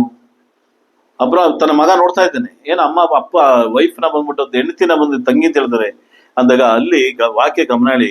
ಅದಕ್ಕೆ ಅಬ್ರಾಹ್ಮನು, ಈ ಸ್ಥಳದವರು ಏನಿಲ್ಲ, ಯಾರ ಭಯ ಇಲ್ಲ, ದೇವರ ಭಯ ಇಲ್ಲ. ದೇವ್ರ ಬಗ್ಗೆ ಹೇಳಿದ್ರೆ ಅವ್ರಿಗೇನು ಅರ್ಥ ಆಗೋದಿಲ್ಲ. ಕಠಿಣವಾದಂತಹ ಮನುಷ್ಯರು ಇವರ ಮುಂದೆ ಈ ರೀತಿ ಹೇಳಿದ್ರೇನೆ ಏನ್ ಮಾಡ್ತಾರೆ, ಒಂದ್ ವೇಳೆ ನನ್ನ ಕೊಲ್ಲದೆ ಇರ್ಬೋದೇನೋ ಅಂತ ಕಾರಣಕ್ಕೋಸ್ಕರ ಹೇಳ್ತಾ ಇದ್ದೀನಿ. ಅದ ಅರ್ಥ ಇಷ್ಟೇ, ತನ್ನ ಮಗನಿಗೆ ಉಪದೇಶಿಸುವಂತ ಕಾರ್ಯ ಅಂದ್ರೆ ದೇವರ ಭಯ ಇಲ್ಲದೆ ಇರುವಂತವರ ಜೊತೆಯಲ್ಲಿ ಮಾತಾಡೋದ ಮಾತುಗಳನ್ನ ಗಮನ ಇಡ್ಬೇಕು ನಾವು. ಕೆಲವರು ಇರ್ತಾರೆ ದೇವ್ರ ಭಯನೇ ಇರೋದಿಲ್ಲ, ಕುಟುಂಬದಲ್ಲೂ ಇರ್ತಾರೆ, ಸಮಾಜದಲ್ಲೂ ಇರ್ತಾರೆ, ಸ್ನೇಹಿತರಲ್ಲಿ ಇರ್ತಾರೆ, ದೇವ್ರ ಭಯನೇ ಇರೋದಿಲ್ಲ. ಅವ್ರದ್ದು ಏನಂತ ಮಾತಾಡ್ತೀರಿ? ಆ ಕುಟುಂಬದ ಜೊತೆ ಏನಂತ ಅನ್ಯೋನ್ಯತೆ ಇಟ್ಕೋತೀರಿ? ದೇವ್ರ ಭಯನೇ ಇರೋದಿಲ್ಲ. ನೀವು ಎಷ್ಟೇ ಹೇಳಿ ಅವ್ರು ದೇವ್ರ ಭಯ ಇರೋದಿಲ್ಲ. ದೇವ್ರ ಅಸಡೆ ಮಾಡ್ತಾರೆ, ದೇವರ ಮಾತನ್ನ ಅಸಡೆ ಮಾಡ್ತಾರೆ. ಅಯ್ಯೋ ಇವೆಲ್ಲ ಕೇಳಿ ನಾವು ಅವಾಲ್ 25 ವರ್ಷದಿಂದ ಕೇಳಿದೆ ಅಂತ ಹೇಳ್ತಾರೆ ಒಬ್ರು. ಭಯನೇ ಇಲ್ಲ. ಅಂತರ ಜೊತೆಯಲ್ಲಿ ಮಾತಾಡುವಂತ ಮಾತು ಬಂದಾಗ ಗಮನ ಇಟ್ಟು ನಿಮ್ಮ ಮಾತುಗಳನ್ನ ಬದಲಾವಣೆ ಮಾಡಿ. ಅಯ್ಯೋ ನಮ್ಮ ಒಡ ಹುಟ್ಟಿದವ್ರು ಇರ್ಬೋದು, ಅವರು ನಮ್ಮ ಸಂಬಂಧಿಕರು ಇರ್ಬೋದು, ಅವರು ನಮ್ಗೆ ಬೇಕಾದವರಾಗಿರ್ಬೋದು, ಅವ್ರಿಗೆ ದೇವ್ರ ಭಯನೇ ಇಲ್ಲ ಅಂದ್ಮೇಲೆ, ದೇವ್ರ ಅಂಗೀಕಾರನೇ ಮಾಡ್ಕೊಳ್ಳಿಲ್ಲ ಅಂದ್ಮೇಲೆ, ಅವರ ಜೊತೆಯಲ್ಲಿ ಮಾತಾಡುವಂತ ಮಾತು ಸಹ ಬದಲಾವಣೆ ಮಾಡ್ಕೊಳ್ಳಿ ಅನ್ನೋದೇ ಅಬ್ರಾಮನ ಇಲ್ಲಿ ಪಾಠ ಹೇಳ್ಕೊಡ್ತಿದ್ದಾನೆ ನಮ್ಗೆ. ತನ್ನ ಮಗನಿಗೆ ಪಾಠ ಹೇಳ್ಕೊಡ್ತಿದ್ದಾನೆ. ನಮ್ಮ ಪೂರ್ಣ ತಂದೆ ಆದಂತ ಅಬ್ರಾಮನ್ ಇವತ್ತು ನಮಗೆ ಪಾಠ ಹೇಳ್ಕೊಡ್ತಿದೆ. ನೀವ್ ಹೆಂಗ್ ಮಾತಾಡ್ತೀರಿ? ಎಷ್ಟೇ ಹೇಳಿ ಅವ್ರಿಗೆ ದೇವ್ರ ಬಗ್ಗೆ ಭಯ ಇಲ್ಲ ಅವ್ರಿಗೆ. ಅದು ಯಾರಾದ್ರೂ ಆಗಿರ್ಲಿ, ಒಂದು ವೇಳೆ ನಮ್ಮ ಮಗನೇ ಆಗಿರ್ಲಿ, ದೇವ್ರ ಭಯದಿಂದ ದೂರ ಹೋದ್ರೆ ಏನಂತ ಹೇಳ್ತೀರಿ? ನನ್ನ ಬಂಧು ಬಳಗನೇ ಆಗಿರ್ಲಿ. ಈ ಘಟನೆಯನ್ನ ಗಮನ ಇಟ್ಕೊಳ್ಳಿ ಪ್ರಿಯರೇ. ಆ ಸಂದರ್ಭಕ್ಕೆ ಅಬ್ರಾಮನು ಮಾತಾಡಿದಂತ ಮಾತನ್ನ ಗಮನ ಇಡಿ. ಸನ್ನಿವೇಶಕ್ಕೆ ತಕ್ಕಂತೆ ಅಬ್ರಾಮನು ಮಾತಾಡ್ದ. ಆದಿಕಾಂಡ 24ನೇ ಅಧ್ಯಾಯ 63ನೇ ವಾಕ್ಯದಲ್ಲಿ ಒಂದು ಘಟನೆ ನಡೀತದೆ. ಏನ್ ನಡೀತದೆ? 24ನೇ ಅಧ್ಯಾಯ 63ನೇ ವಾಕ್ಯ. ಅವನು ಸಂಜೆ ವೇಳೆಯಲ್ಲಿ ಧ್ಯಾನ ಮಾಡುವುದಕ್ಕೋಸ್ಕರ ಅಡವಿಗೆ ಹೋಗಿದಾಗ ಕಣ್ಣಿಗೆ ನೋಡಲಾಗಿ ಒಂಟೆಗಳು ಬರುವುದನ್ನು ಕಂಡನು. ಅಬ್ರಾಮ್ ಈಸಾಕನ ವಿಷಯದಲ್ಲಿ ಕೆಲವೊಂದು ವಿಷಯಗಳನ್ನ ಮಾತಾಡೋದ್ರೆ ಗಮನ ಇಡಿ. ಈಸಾಕ ಏನ್ ಮಾಡ್ತಿದ್ದಾನೆ ಇಲ್ಲಿ? ತನ್ನ ಮಗ ಅಬ್ರಾಮನ ಮಗನಾದ ಈಸಾಕ ಅವನು ಸಂಜೆಯ ವೇಳೆಯಲ್ಲಿ ಧ್ಯಾನ ಮಾಡೋದಕ್ಕೋಸ್ಕರ ಅಡವಿಗೆ ಹೋಗಿದ್ದಾಗ ಅಂತ ಮಾತಿದೆ. ಗಮನ ಮಾಡ್ತಿದಾರ ಯವನಸ್ತ್ರೆ? ಅಬ್ರಾಮ ಎಲ್ಗೋದಂತೆ ಸಂಜೆ? ನೀವೆಲ್ಲಿ ಹೋಗ್ತಿದ್ದೀರಿ? ತಂದೆಯ ಬಿಸ್ನೆಸ್ ದೊಡ್ಡದು, ವ್ಯಾಪಾರಸ್ಥನಾಗಿದ್ದಾನೆ ಅಬ್ರಾಮ. ಅದಕ್ಕೆ ಜೊತೆಯಲ್ಲಿ ಯಾರಿದ್ದಾರೆ? ಮಗನಾಗಿರೋದು ಈಸಾಕ ತಂದೆ ಜೊತೆಲಿ ಕೆಲಸ ಮಾಡ್ತಿದ್ದಾನೆ. ತಾಯಿ ತೀರೋದ್ರು. ಈಗ ತಂದೆಗೆ ಪೂರ್ಣವಾಗಿ ಸಪೋರ್ಟ್ ಆಗಿರೋದು ಯಾರು? ಮಗ. ಅಪ್ಪನ ಜೊತೆಯಲ್ಲಿ ವ್ಯಾಪಾರಸ್ಥನಾಗಿದೆ. ದೊಡ್ಡ ವ್ಯಾಪಾರ, ಬಿಸ್ನೆಸ್ ನಡೀತಿದೆ. ಹೊಟ್ಟೆ ನೀವು ಓದಬೇಕು, ಗೊತ್ತಾಗುತ್ತೆ.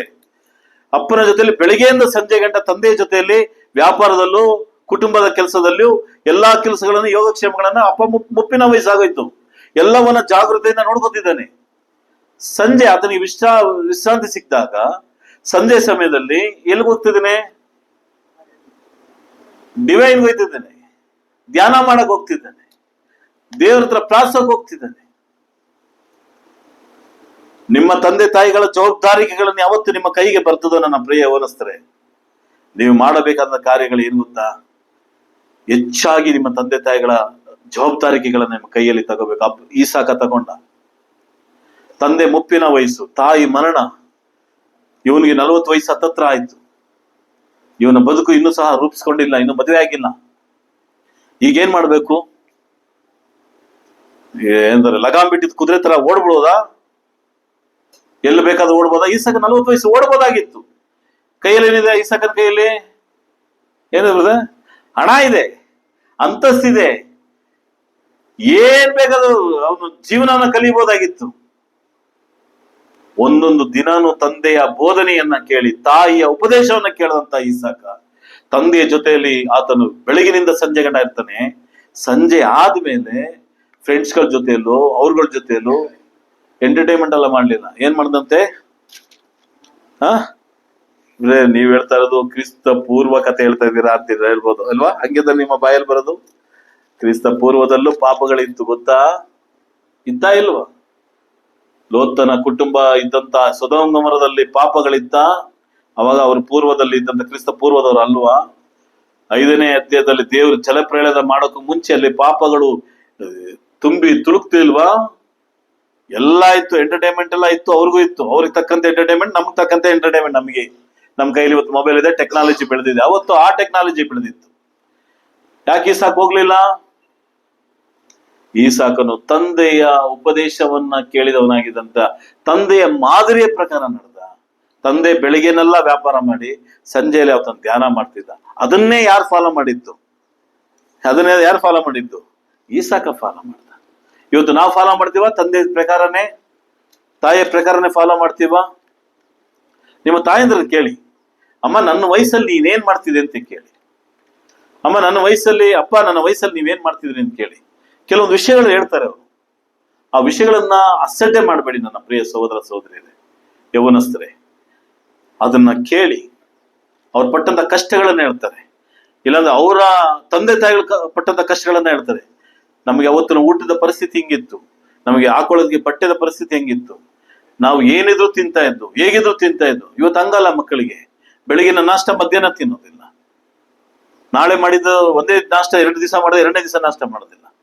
ನಿಮ್ಗೆ ಗೊತ್ತಿಲ್ಲ, ನಿಮ್ಮ ತಂದೆ ತಾಯಿಗಳಿಗೆ ಕೇಳಿ, ಅವರ ಅಂಚಿನಲ್ಲಿ ಬರುವಂತ ಕಣ್ಣೀರನ್ನ ನೋಡಿ, ಅವರ ಬದುಕನ್ನ ನೋಡಿ, ಅವರ ದಿನಚರಿಯನ್ನ ನೋಡಿ. ಅಮ್ಮ, ನೀ 18ನೇ ವಯಸ್ಸಲ್ಲಿ ನೀ ಏನ್ ಮಾಡ್ತಿದ್ದೆ ಅಂತ ಕೇಳಿ. ಇವತ್ತು ಹೋಗಿ ಕೇಳ್ಬೇಕು ನಿಮ್ಮ ಮಕ್ಕಳಿಗೆ. ಕೇಳ್ತೀರಾ? ನೀವು ದೇವ್ರ ಮಕ್ಕಳಾದ್ರೆ ಕೇಳ್ತೀರಾ, ಅಬ್ರಾಹ್ಮನ ವಂಶದವರಾದ್ರೆ ಕೇಳ್ತೀರಾ. ನಿಮ್ಮ ತಂದೆಗಳಿಗೆ ಕೇಳಿ, ಅಪ್ಪ ನನ್ನ 23ನೇ ವಯಸ್ಸಲ್ಲಿ ನೀ ಏನ್ ಮಾಡ್ತಿದ್ದೆ ಅಂತ ಕೇಳಿ. ಹೆಂಗೆ ಬದುಕು ನಡೀತಾ ಇತ್ತು. ಎಷ್ಟೋ ತಂದೆಂದ್ರೆ ಹಿರಿಯಂದ್ರಿಗೆ ಚಪ್ಪಲಿ ಸಹ ಇರ್ಲಿಲ್ಲ, ಚಪ್ಪಲಿ ಸಹ ಇರ್ಲಿಲ್ಲ. ಸ್ಕೂಲ್ ಯೂನಿಫಾರ್ಮ್ ಅನ್ನೇ ಸಹ ಹಾಕೊಂಡು ಓದಂತವ್ರು ಇದ್ದಾರೆ. ಆದ್ರೆ ನಿಮಗೆ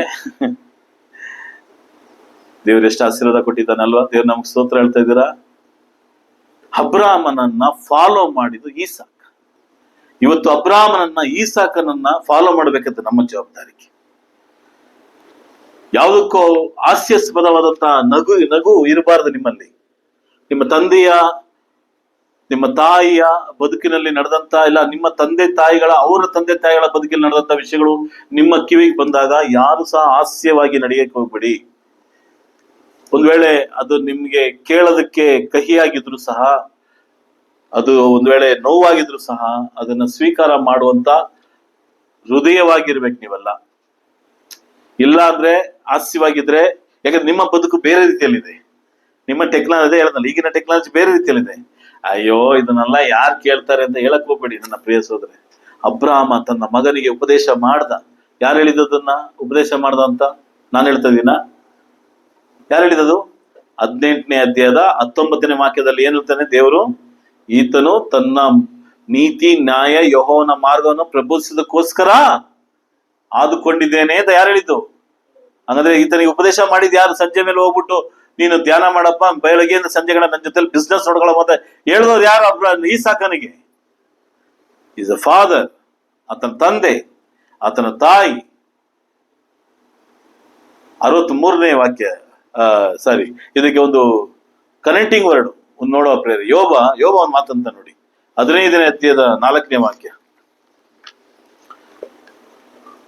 ಇವತ್ತಿನ ಪರಿಸ್ಥಿತಿ ಹೇಗಿದೆ ಅನ್ನೋದಕ್ಕೆ 15ನೇ ಅಧ್ಯಾಯ, ಯೋಬ 15ನೇ ಅಧ್ಯಾಯ 4ನೇ ವಾಕ್ಯ ಏನ್ ಹೇಳ್ತಾರೆ ನೋಡಿ. ಇದಲ್ಲದೆ ನೀನು ದೇವರ ಭಯವನ್ನ ಹಾಳು ಮಾಡಿ ದೇವ ಭಕ್ತಿಯನ್ನ ಕ್ಷಯಗೊಳಿಸಿದ್ದಿ. ಏನ್ ಮಾಡಿದೆ? ದೇವರ ಭಯವನ್ನ ಹಾಳು ಮಾಡ್ತಿದ್ದಿ. ಇವತ್ತು ದೇವರ ಭಯನೇ ಇಲ್ಲ ಮಕ್ಕಳಿಗೆ. ಇವತ್ತು ಲೋಕದ ಯೌವನಸ್ಥರಿಗೆ ದೇವರ ಭಯ ಇಲ್ಲ. ದೇವ ಭಕ್ತಿಯನ್ನ ಏನ್ ಮಾಡ್ತಿದ್ದೀರಾ? ಕ್ಷಯ ಮಾಡ್ತಿದ್ದೀರಿ. ರೋಗಕ್ಕೆ ತಗೊಂಡೋಗಿ ದೇವರ ಭಯನೇ ಇಲ್ಲ, ದೇವ ಭಕ್ತಿ ಇಲ್ಲ. ದೇವಭಕ್ತಿ ಎಲ್ಲಿದೆ ಇವತ್ತು ಯೌವನಸ್ಥರಿಗೆ? ಲೋಕದಲ್ಲಿ ಎಲ್ಲಿದೆ? ಸಭೆಯಲ್ಲಿದೆಯಾ? ನಿಮ್ಮ ಯೌವನಸ್ಥರಿಗೆ, ನಿಮ್ಮ ಮಕ್ಕಳಿಗಿದೆಯಾ? ದೇವರ ಭಯ ಇದೆಯಾ ನಮ್ಮ ಮಕ್ಕಳಿಗೆ? ದೇವರ ಭಯನ ಹಾಳು ಮಾಡ್ತಿದಾರ ಮಕ್ಕಳು. ಇವತ್ತು ಅನೇಕ ಉಪದೇಶಕರ ಮಕ್ಕಳು, ಅನೇಕ ಕ್ರಿಸ್ತನ ಸಭೆಯಲ್ಲಿ ಇರುವಂತಹ ಮಕ್ಕಳು, ಅನೇಕ ಕ್ರಿಶ್ಚಿಯನಿಟಿ, ಅನೇಕ ಡಿನಾಮಿನೇಷನ್ ಚರ್ಚಲ್ಲಿ ನೋಡಿ, ಅಲ್ಲಿ ಯೌವನಸ್ಥರ ಪರಿಸ್ಥಿತಿಗಳು ತುಂಬಾ ಗಂಭೀರವಾಗಿದೆ. ಕ್ರಿಸ್ತನ ಪ್ರಿಯರೇ, ದೇವರ ಭಯವನ್ನ ಹಾಳು ಮಾಡೋದಕ್ಕೆ ರೀತಿಯಲ್ಲಿ ನಮ್ಮ ಮಕ್ಕಳು ಇರಬಾರ್ದು. ಯೋಬನ ಅದನ್ನ ಹೇಳ್ತಾನೆ, ದೇವರ ಭಯನ ಹಾಳು ಮಾಡ್ತಾರಂತೆ, ದೇವ ಭಕ್ತಿಯನ್ನ ಕ್ಷಯಗೊಳಿಸ್ತಾರಂತೆ. ನೀವ್ ಯಾರಾದ್ರೂ ದೇವರ ಭಯನ ಹಾಳು ಮಾಡಿದ್ರೆ ದೇವರು ನಿಮ್ಮ ಜೊತೆಯಲ್ಲಿ ಇರೋದಕ್ಕೆ ಸಾಧ್ಯ ಇಲ್ಲ ಪ್ರಿಯರೇ. ಆದಿಕಾಂಡ 22ನೇ ಅಧ್ಯಾಯ 8ನೇ ವಾಕ್ಯ. ಅಪ್ಪ ಮಗನ ಒಂದು ಪ್ರಶ್ನೆಯನ್ನ ನಾನು ನಿಮ್ಮ ಜೊತೆಯಲ್ಲಿ ಮಾತಾಡ್ತೇನೆ. 22ನೇ ಅಧ್ಯಾಯ, ಯೌವನ ವಯಸ್ಸು ಅಬ್ರಾಹ್ಮನಿಗೆ, ಈಸಾಕನಿಗೆ.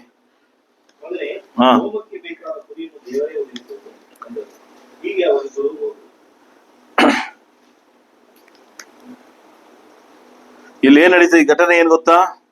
7ನೇ ವಾಕ್ಯ ಹೋದ್ರ 7 ಓದಿ. ಹೋಗುವಾಗ ಈಸಾಕನು ತನ್ನ ತಂದೆಯಾದ ಅಬ್ರಹಾಮನಿಗೆ ಅಪ್ಪ ಎಂದು ಕರೆಯಲು ಅಬ್ರಹಾಮನು, ಏನು ಮಗನೇ? ಈಸಾಕನು, ಇದು ಬೆಂಕಿಯು ಕಟ್ಟಿಗೆಯೂ ಉಂಟು, ಆದರೆ ಹೋಮಕ್ಕೆ ಬೇಕಾದ ಕುರಿ ಎಲ್ಲಿ ಎಂದು ಕೇಳಿದಂತೆ ಅಬ್ರಹಾಮನು, ಮಗನೇ, ಹೋಮಕ್ಕೆ ಬೇಕಾದ ಕುರಿಯನ್ನು ದೇವರೇ ಒದಗಿಸುವನು. ಇಲ್ಲಿ ಏನ್ ಅರ್ಥ? ಎಷ್ಟೋ ಸಾರಿ ಓದಿದೀವಲ್ಲ, ಇದು ನಿಮ್ಗೆ ಅರ್ಥ ಆಗ್ತಿದ್ಯಾ? ಅಪ್ಪ ಮಗನ ಮಾತು ಅರ್ಥ ಆಗ್ತಿದ್ಯಾ? ಅಪ್ಪ ಇಲ್ಲಿ ಏನ್ ಮಾಡ್ತಿದ್ದಾನೆ? ಇಲ್ಲಿ ಮಗನಿಗೆ, ಅಪ್ಪ ಮಗನಿಗೆ ಇಲ್ಲಿ ಏನ್ ಮಾಡ್ತಿದ್ದಾನೆ? என்ன நித்தியன் அப்பா மகன் கிட்ட என்ன சொல்றாருங்க? ಉಣ್ಮೆಯ என்ன சொல்றாரு? ನಿಜವಾಗಲೂ ಅಪ್ಪ ಮಗನಿಗೆ ಏನ್ ಹೇಳ್ತಿದ್ದಾರೆ ಇಲ್ಲಿ?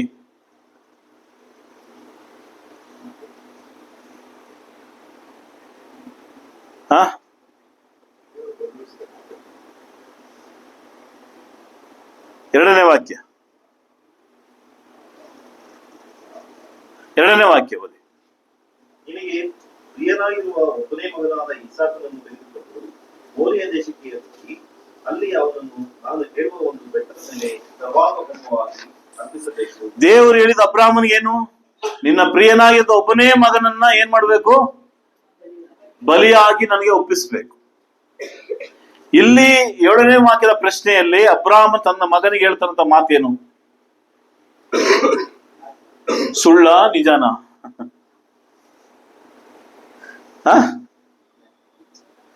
ಸುಳ್ಳಲ್ವಾ? ಅಪ್ಪ ಕುರಿ ಎಲ್ಲಿ ಅಂತ ಕೇಳ್ತಾನೆ ಮಗ. ಅಬ್ರಾಹ್ಮನ ಏನ್ ಬೇಕಾಗಿತ್ತು? ಏನ್ ಹೇಳ್ಬೇಕಾಗಿತ್ತು? ನಿನ್ನೆ ಬಲಿ ಕೂಡ ಕೇಳಿದಾರಪ್ಪ ದೇವ್ರ ತಾನೆ. 2ನೇ ವಾಕ್ಯದಲ್ಲಿ ಓದಿದ್ರಿ. ಆದ್ರೆ ಅಬ್ರಾಹ್ಮನ ಒಂದು ನಿರ್ದಿಷ್ಟವಾದಂತ ಮಾತಾಡ್ತಾನೆ. ದೇವ್ರು ಒದಗಿಸ್ತಾನೆ, ಬಾ ಅಲ್ಲಿ. ಎಷ್ಟು ದಿನ ಪ್ರಯಾಣ ಇದೆ? 3 ದಿನದ ಪ್ರಯಾಣ. 3 ದಿನ ಹೋಗ್ಬೇಕು, ನಡ್ಕೊಂಡು ಹೋಗ್ಬೇಕು ಮೋರಿಯ ಬೆಟ್ಟಕ್ಕೆ. ಅಬ್ರಾಹ್ಮನಿಗೆ ಒಂದು ನಂಬಿಕೆ, ದೇವ್ರು ಏನೋ ಒಂದು ಮಾಡ್ತಾರೆ. ಈಸಾಕನ ಪ್ರಶ್ನೆಗೆ ಅಬ್ರಾಹ್ಮನ್ ಕೊಟ್ಟಿದ್ದಂತ ಮಾತೇನಂದ್ರೆ, ದೇವ್ರು ಒದಗಿಸ್ತಾನೆ, ಇದನ್ನ ದೇವ್ರು ನೋಡ್ಕೊತಾನೆ ಅಂತ ಅರ್ಥ. ಆದ್ರೆ ಅಬ್ರಾಹ್ಮನ ಹೃದಯದಲ್ಲಿ ಏನ್ ನಡೀತಿದ್ದೆ? ನನ್ನ ಒಬ್ಬರೇ ಮಗನ್ನ ಏನ್ ಮಾಡ್ಬೇಕು? ಈಗ ಬಲಿ ಕೊಡ್ಬೇಕು. ಏನೂ ಯೋಚನೆ ಮಾಡಲಿಲ್ಲ, ಏನೋ ಪ್ರಶ್ನೆ ಕೇಳಿದೆ, ಆತನ ಕರ್ಕೊಂಡು ಹೋಗ್ತಾನೆ. 22ನೇ ಅಧ್ಯಾಯದಲ್ಲಿ ಪ್ರಶ್ನೆ, ತಂದೆ ಮಗನನ್ನ ಕೇಳಿದಾಗ ತಂದೆಯ ಪರಿಸ್ಥಿತಿ ಏನಾಗಿರ್ತದೆ? ಹೃದಯದ ಮಾತು. ಮಗ ಇದನ್ನ ಕೇಳಿ ಎಷ್ಟು ಸಂತೋಷವಾಗಿ ಅವನು ಆ ಕಟ್ಟಿಗೆಗಳನ್ನ ಎತ್ಕೊಂಡು ಬೆಂಕಿ ಇಟ್ಕೊಂಡು ಹೋಗಿರ್ತಾನೆ. ಕ್ರಿಸ್ತನ ಪ್ರಿಯರೇ, ಈ ವಿಷಯವನ್ನ ಎಚ್ಚರಿಕೆಯಾಗಿ ನನ್ನ ತಂದೆ ತಾಯಿಗಳೇ ನಿಮ್ಮ ಮಕ್ಕಳಿಗೆ ಪ್ರಬೋಧಿಸ್ರಿ. ನಿಮ್ಮ ಬದುಕಿನಲ್ಲಿ ನಡೆಯಬೇಕಾದ ಮುಂದಿನ ಹೆಜ್ಜೆಯ ಬಗ್ಗೆ ಏನಾದ್ರೂ ನಿಮ್ಮ ಮಕ್ಕಳು ಕೇಳಿದ್ರೆ, ಅದು ನಿಮ್ಮ ಕೈಯಲ್ಲಿ ಆಗದೇ ಇದ್ರೂ ಸಹ ದೇವರವನೆಪ್ಪ ನೋಡ್ಕತ್ತೇನೆ, ನಂಬಿಕೆ ಹೇಳಿ. ಅಮ್ಮ 3 ದಿವಸದಲ್ಲಿ ನಾನು ಫೀಸ್ ಕಟ್ಟಬೇಕು, ಇಲ್ಲಾಂದ್ರೆ ನನಗೆ ಎಕ್ಸಾಮ್ ಕೂರ್ಸೋದಿಲ್ಲ ಅಂತ ಒಂದು ವೇಳೆ ನಿಮ್ಗೆ ಮಕ್ಕಳಿರಿದ್ರೆ, 3 ದಿನ ಐತೆ. ಎಷ್ಟು ದಿನ ಐತೆ? 3 ದಿನನ 100 ದಿನದ ರೀತಿಯಲ್ಲಿ ಮಕ್ಕಳನ್ನ ನಂಬಿಸಿ. 3 ದಿನ ಆಯ್ತಲ್ಲ ಬಿಡು, 3 ದಿನ. 3 ದಿನ ನಿಮ್ಮ ಮಾತಿನ ಬದಲಾವಣೆ, ನಿಮ್ಮ ಮಕ್ಕಳನ್ನ ನಂಬಿಕೆ ತರಿಸ್ಬೇಕು. ಆ ಪ್ರಯಾಣದಲ್ಲಿ ಅಬ್ರಾಹ್ಮನು ತನ್ನ ಮಗನನ್ನ ರುಜುವಾತು ಮಾಡ್ತಿದ್ದಾನೆ. ನೀನ್ ಬಾ, ದೇವರಲ್ಲಿ ಏನಿಟ್ಟಿದ್ದಾನೆ? ಬಲಿಗೆ ಏನು ಕೊಡ್ಬೇಕು ಅದನ್ನ ಇಟ್ಟಿದ್ದಾನೆ. ಕ್ರಿಸ್ತನ ಪ್ರಿಯರೇ, ಅಲ್ಲಿ ನಡೆಯುವಂತ ಘಟನೆ ಏನು?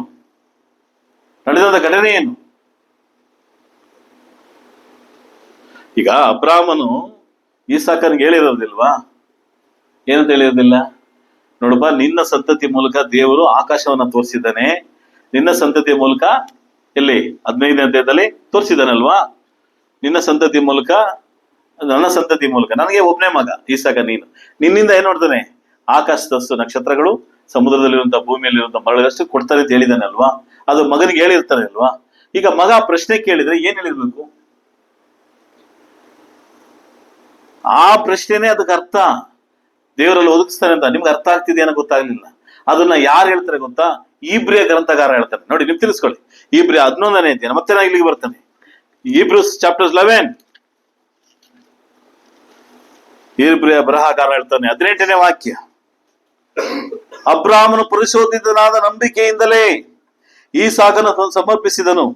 ಈಸಾಕನು ಅವನ ಏಕಪುತ್ರನಾಗಿದ್ದರು ಮತ್ತು ಈಸಾಕನಿಂದ ಹುಟ್ಟುವವರೇ ನಿನ್ನ ಸಂತತಿ ಅನಿಸಿಕೊಳ್ಳುವರು ಎಂದು ದೇವರು ಅವನಿಗೆ ಹೇಳಿದರೂ, ಆ ವಾಗ್ದಾನಗಳನ್ನ ಹೊಂದಿದ ಅವನು ಆ ಒಬ್ಬನೇ ಮಗನನ್ನ ಸಮರ್ಪಿಸುವುದಕ್ಕಿದ್ದನು. ತನ್ನ ಮಗನನ್ನು ಸತ್ತರೂ ದೇವರು ಅವನನ್ನ ಬದುಕಿಸಿ ಸಮರ್ಥನಾಗಿದ್ದಾನೆಂದು ತಿಳ್ಕೊಂಡನು ಮತ್ತು ಸತ್ತರೊಳಗೆ ಇದ್ದಲೇ ಜೀವಿತನಾಗಿ ಬಂದವನಂತೆ ಅವನನ್ನ ಹೊಂದಿದನು. ಅಬ್ರಾಹ್ಮನಿಗೆ ಒಂದು ನಂಬಿಕೆ ಇತ್ತು. ಏನ್ ನಂಬಿಕೆ ಇತ್ತು? ಏನ್ ನಂಬಿಕೆ ಇತ್ತು? ಇವನ ಶತ್ರು ನನ್ನ ಮಗ ತಲೆ ರುಂಡ ಎಗ್ರದ್ರು ದೇವ್ರು ಏನ್ ಮಾಡ್ತಾರೆ, ಬದುಕಿಸ್ತಾರೆ ಅಂತ ನಂಬಿಕೆ ಯಾರಿಗಿತ್ತು? ಅದಕ್ಕೆ ಅಬ್ರಾಮ್ ಹೇಳ್ತಾನೆ, ಪಾಪ ಅಲ್ಲಿ ಮೇಲೆ ಏನ್ ಮಾಡ್ತಾರೆ, ದೇವ್ರು ಒದಗಿಸ್ತಾನೆ.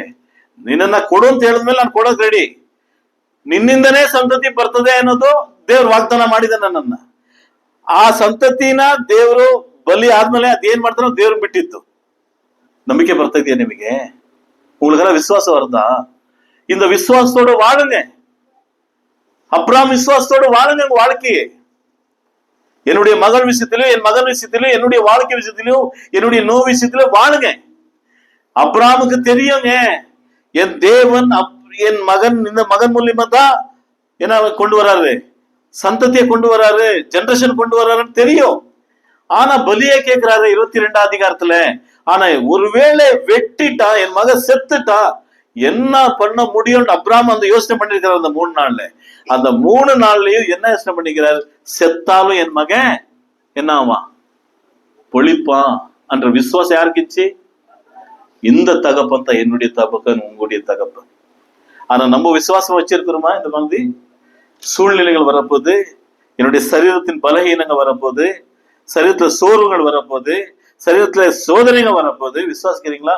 நான் ಅಬ್ರಾಮುடைய ಮಗನ್ ಅಂತ ವಿಶ್ವಾಸಿக்கிறீங்களா? இந்த ವಾರ್ತೆಯಲ್ಲಿ தான் ಈ ಒಂದು ನಂಬಿಕೆಯಲ್ಲೇ ಅಬ್ರಾಮನಿಗೆ ದೇವರು ಹೇಳ್ತಿದ್ದಾನೆ, ಬಾ ಮೇಲೇನು ದೇವರು ಒದಗಿಸಿ ಕೊಡ್ತಾನೆ. ಸರಿ, ಅದನ್ನ ಹೇಳಾಯ್ತು. ಮೇಲ್ ಮುಂದೆ ಓದುವ. ಏನಾಯ್ತು? 22ನೇ ಅಧ್ಯಾಯದಲ್ಲಿ 9ನೇ ವಾಕ್ಯ. ಹೀಗೆ ಅವರಿಬ್ಬರು 22ನೇ ಆದಿಕಾಂಡ 22ನೇ ಅಧ್ಯಾಯ, ಅವರಿಬ್ಬರು ಹೋದರು.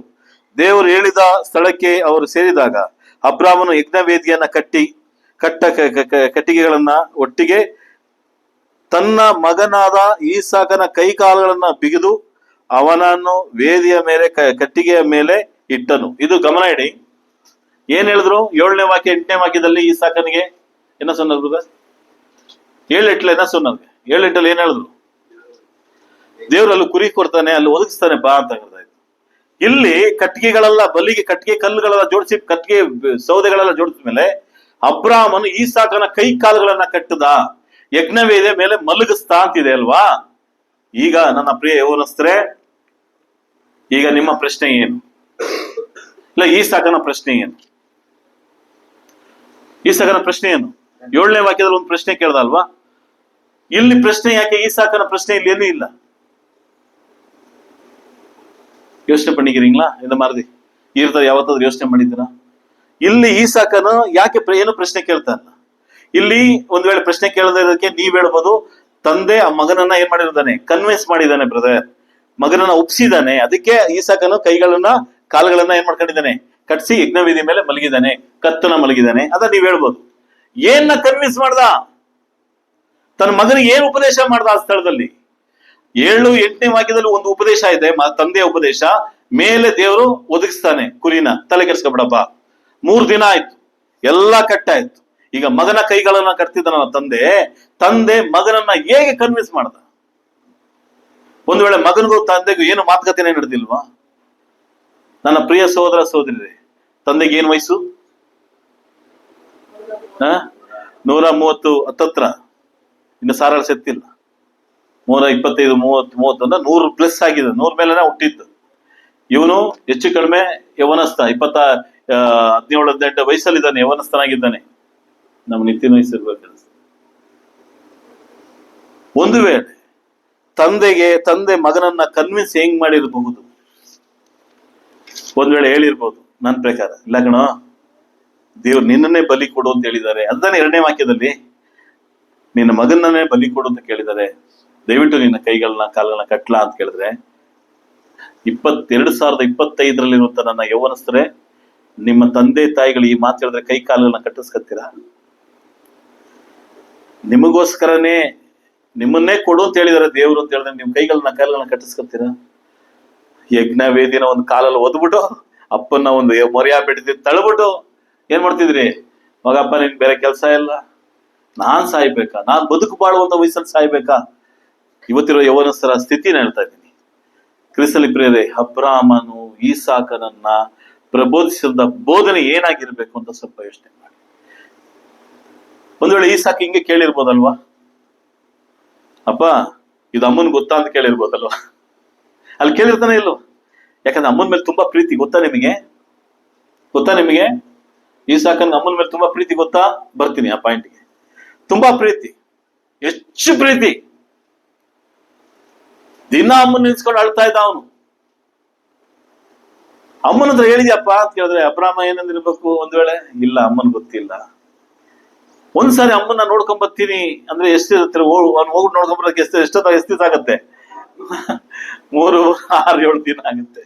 ಇನ್ನು ಹೋದಲ್ಲಿ ಬಂದ್ರೆ ಸರಿ, ಬರ್ಲಿಲ್ಲ ಅಂದ್ರೆ ಅದಕ್ಕೂ ಏನ್ ಮಾಡಿರ್ತಾನೆ ತಂದೆ, ಅಮ್ಮನ ಒಂದ್ಸರಿ ನೋಡ್ಕೊಂಡ್ ಬರ್ತೀನಿ, ನಮ್ಮ ಅಮ್ಮನ ಕೆನ್ನೆಗೆ ಒಂದು ಮುತ್ತು ಕೊಟ್ಬಿಟ್ಟು ಬರ್ತೀನಿ, ಅಮ್ಮನ ಕಾಲಿಗೆ ಒಂದು ನಮಸ್ಕಾರ ಮಾಡಿ ಬರ್ತೀನಿ, ಅಮ್ಮನ ಹಗ್ ಮಾಡ್ಬಿಟ್ಟು ಬರ್ತೀನಿ ಅಂತ ಒಂದ್ ವೇಳೆ ತನ್ನ ಮಗ ಕೇಳಿದ್ರು ಅಬ್ರಾಮ ಅದಕ್ಕೂ ಕನ್ವಿನ್ಸ್ ಮಾಡಿರ್ತಾನೆ. ಇದೇ ರೀ ಅಬ್ರಾಮನ ಬೋಧನೆ, ಇದೇ ರೀ ಕ್ರಿಸ್ತನ ಬೋಧನೆ, ಇದೇ ರೀ ನಿಮ್ಮ ಬೋಧನೆ ಆಗಿರ್ಬೇಕು. ನಿಮ್ಮ ಮಕ್ಕಳಿಗೆ ಕನ್ವಿನ್ಸ್ ಮಾಡ್ತಾರೆ. ಅಪ್ಪ ನೀ ಹೇಳ್ದೆ ನನ್ ಸತ್ರೆ ನನ್ನಿಂದಾನೇ ಸಂತತಿ ಬರ್ತದೆ ಅಂತ, ನಕ್ಷತ್ರ ತೋರಿಸ್ತೆ, ಅವತ್ತು ಸಮುದ್ರ ಮರಳುಗಳನ್ನ ತೋರಿಸ್ತೆ, ಈಗ ನೋಡಿದೆ ನನ್ನನ್ನೇ ಕತ್ತರಿಸ್ತೀನಿ ಅಂತ. ಇದಕ್ಕೂ ಉತ್ತರ ಯಾರು ಕೊಟ್ಟಿರ್ತಾರೆ? ನಿಮ್ಮ ಮಕ್ಕಳಿಗೆ ಉತ್ತರ ಕೊಡಿ ಪ್ರಿಯರೇ. ಕನ್ವಿನ್ಸ್ ಮಾಡಿ. ನನ್ನ ಮಗಳು ಬೈಬಲ್ ಓದ್ತಿಲ್ವಾ? ಕನ್ವಿನ್ಸ್ ಮಾಡಿ. ನನ್ನ ಮಗಳು ಪ್ರೇಯರ್ ಅಲ್ಲಿ ಕೂರೋದಿಲ್ಲ, ನನ್ನ ಮಗ ಕನ್ವಿನ್ಸ್ ಮಾಡಿ. ಅವ್ರಿಗೆ ಹೇಳಿ, ಚಿತ್ರಕಥೆನ ಹೇಳಿ, ದೇವರ ಸಾರಾಂಶನ ಹೇಳಿ. ನೀವು ಫಸ್ಟ್ ಓದಿ, ನೀವು ಫಸ್ಟ್ ಪ್ರಾರ್ಥನೆ ಮಾಡಿ. ಯಾಕಂದ್ರೆ ಅಬ್ರಾಹ್ಮನಲ್ಲಿರುವಂತಹ ಗುಡ್ನೆಸ್ ನ ಮಗ ರಿಸೀವ್ ಮಾಡ್ಕೊಂಡ, ಸಕ್ ಮಾಡ್ಕೊಂಡ, ಕುಡ್ಕೊಂಡಿದ್ದ ಅದನ್ನ. ಅದಕ್ಕೇನೆ ವೇದ ವಾಕ್ಯ ಹೇಳ್ತದೆ, ರುಚಿ ನೋಡಿ ತಿಳ್ಕೊಳ್ಳಿ ದೇವರ ವಾಕ್ಯನ ಅಂತ. ಇಲ್ಲಿ ಅಬ್ರಾಹ್ಮನು ಈಸಾಕನನ್ನ ಕನ್ವಿನ್ಸ್ ಮಾಡ್ತಾನೆ ಪ್ರಿಯರೇ, ಕಾಲುಗಳನ್ನ ಕಟ್ಟೋದಿಕ್ಕೆ, ಕೈಗಳನ್ನ ಕಟ್ಟೋದಿಕ್ಕೆ. ನನ್ನ ಪ್ರಿಯವನಸ್ತ್ರೆ, 1 hour ಬೈಬಲ್ ಓದು ಅಮ್ಮ ಅಂತ ಹೇಳಿದ್ರೆ ಓದೋದಿಲ್ಲ ನೀವು. ಸಂಡೇ ಕ್ಲಾಸ್ ಟೀಚರ್ ಹೇಳಿದ್ರೆ ಸಂಜೆ ಹಿಂದಿನ ದಿವಸ ಬಾಯ್ಪಾಠ ಮಾಡ್ತೀರಿ. ನಾ ಯಾರನ್ನೂ ಗುರಿ ಮಾಡಿ ಹೇಳ್ತಾನಪ್ಪ, ನಾನು ಸಹ ಹಾಗೆ ಇದ್ದವನೇ.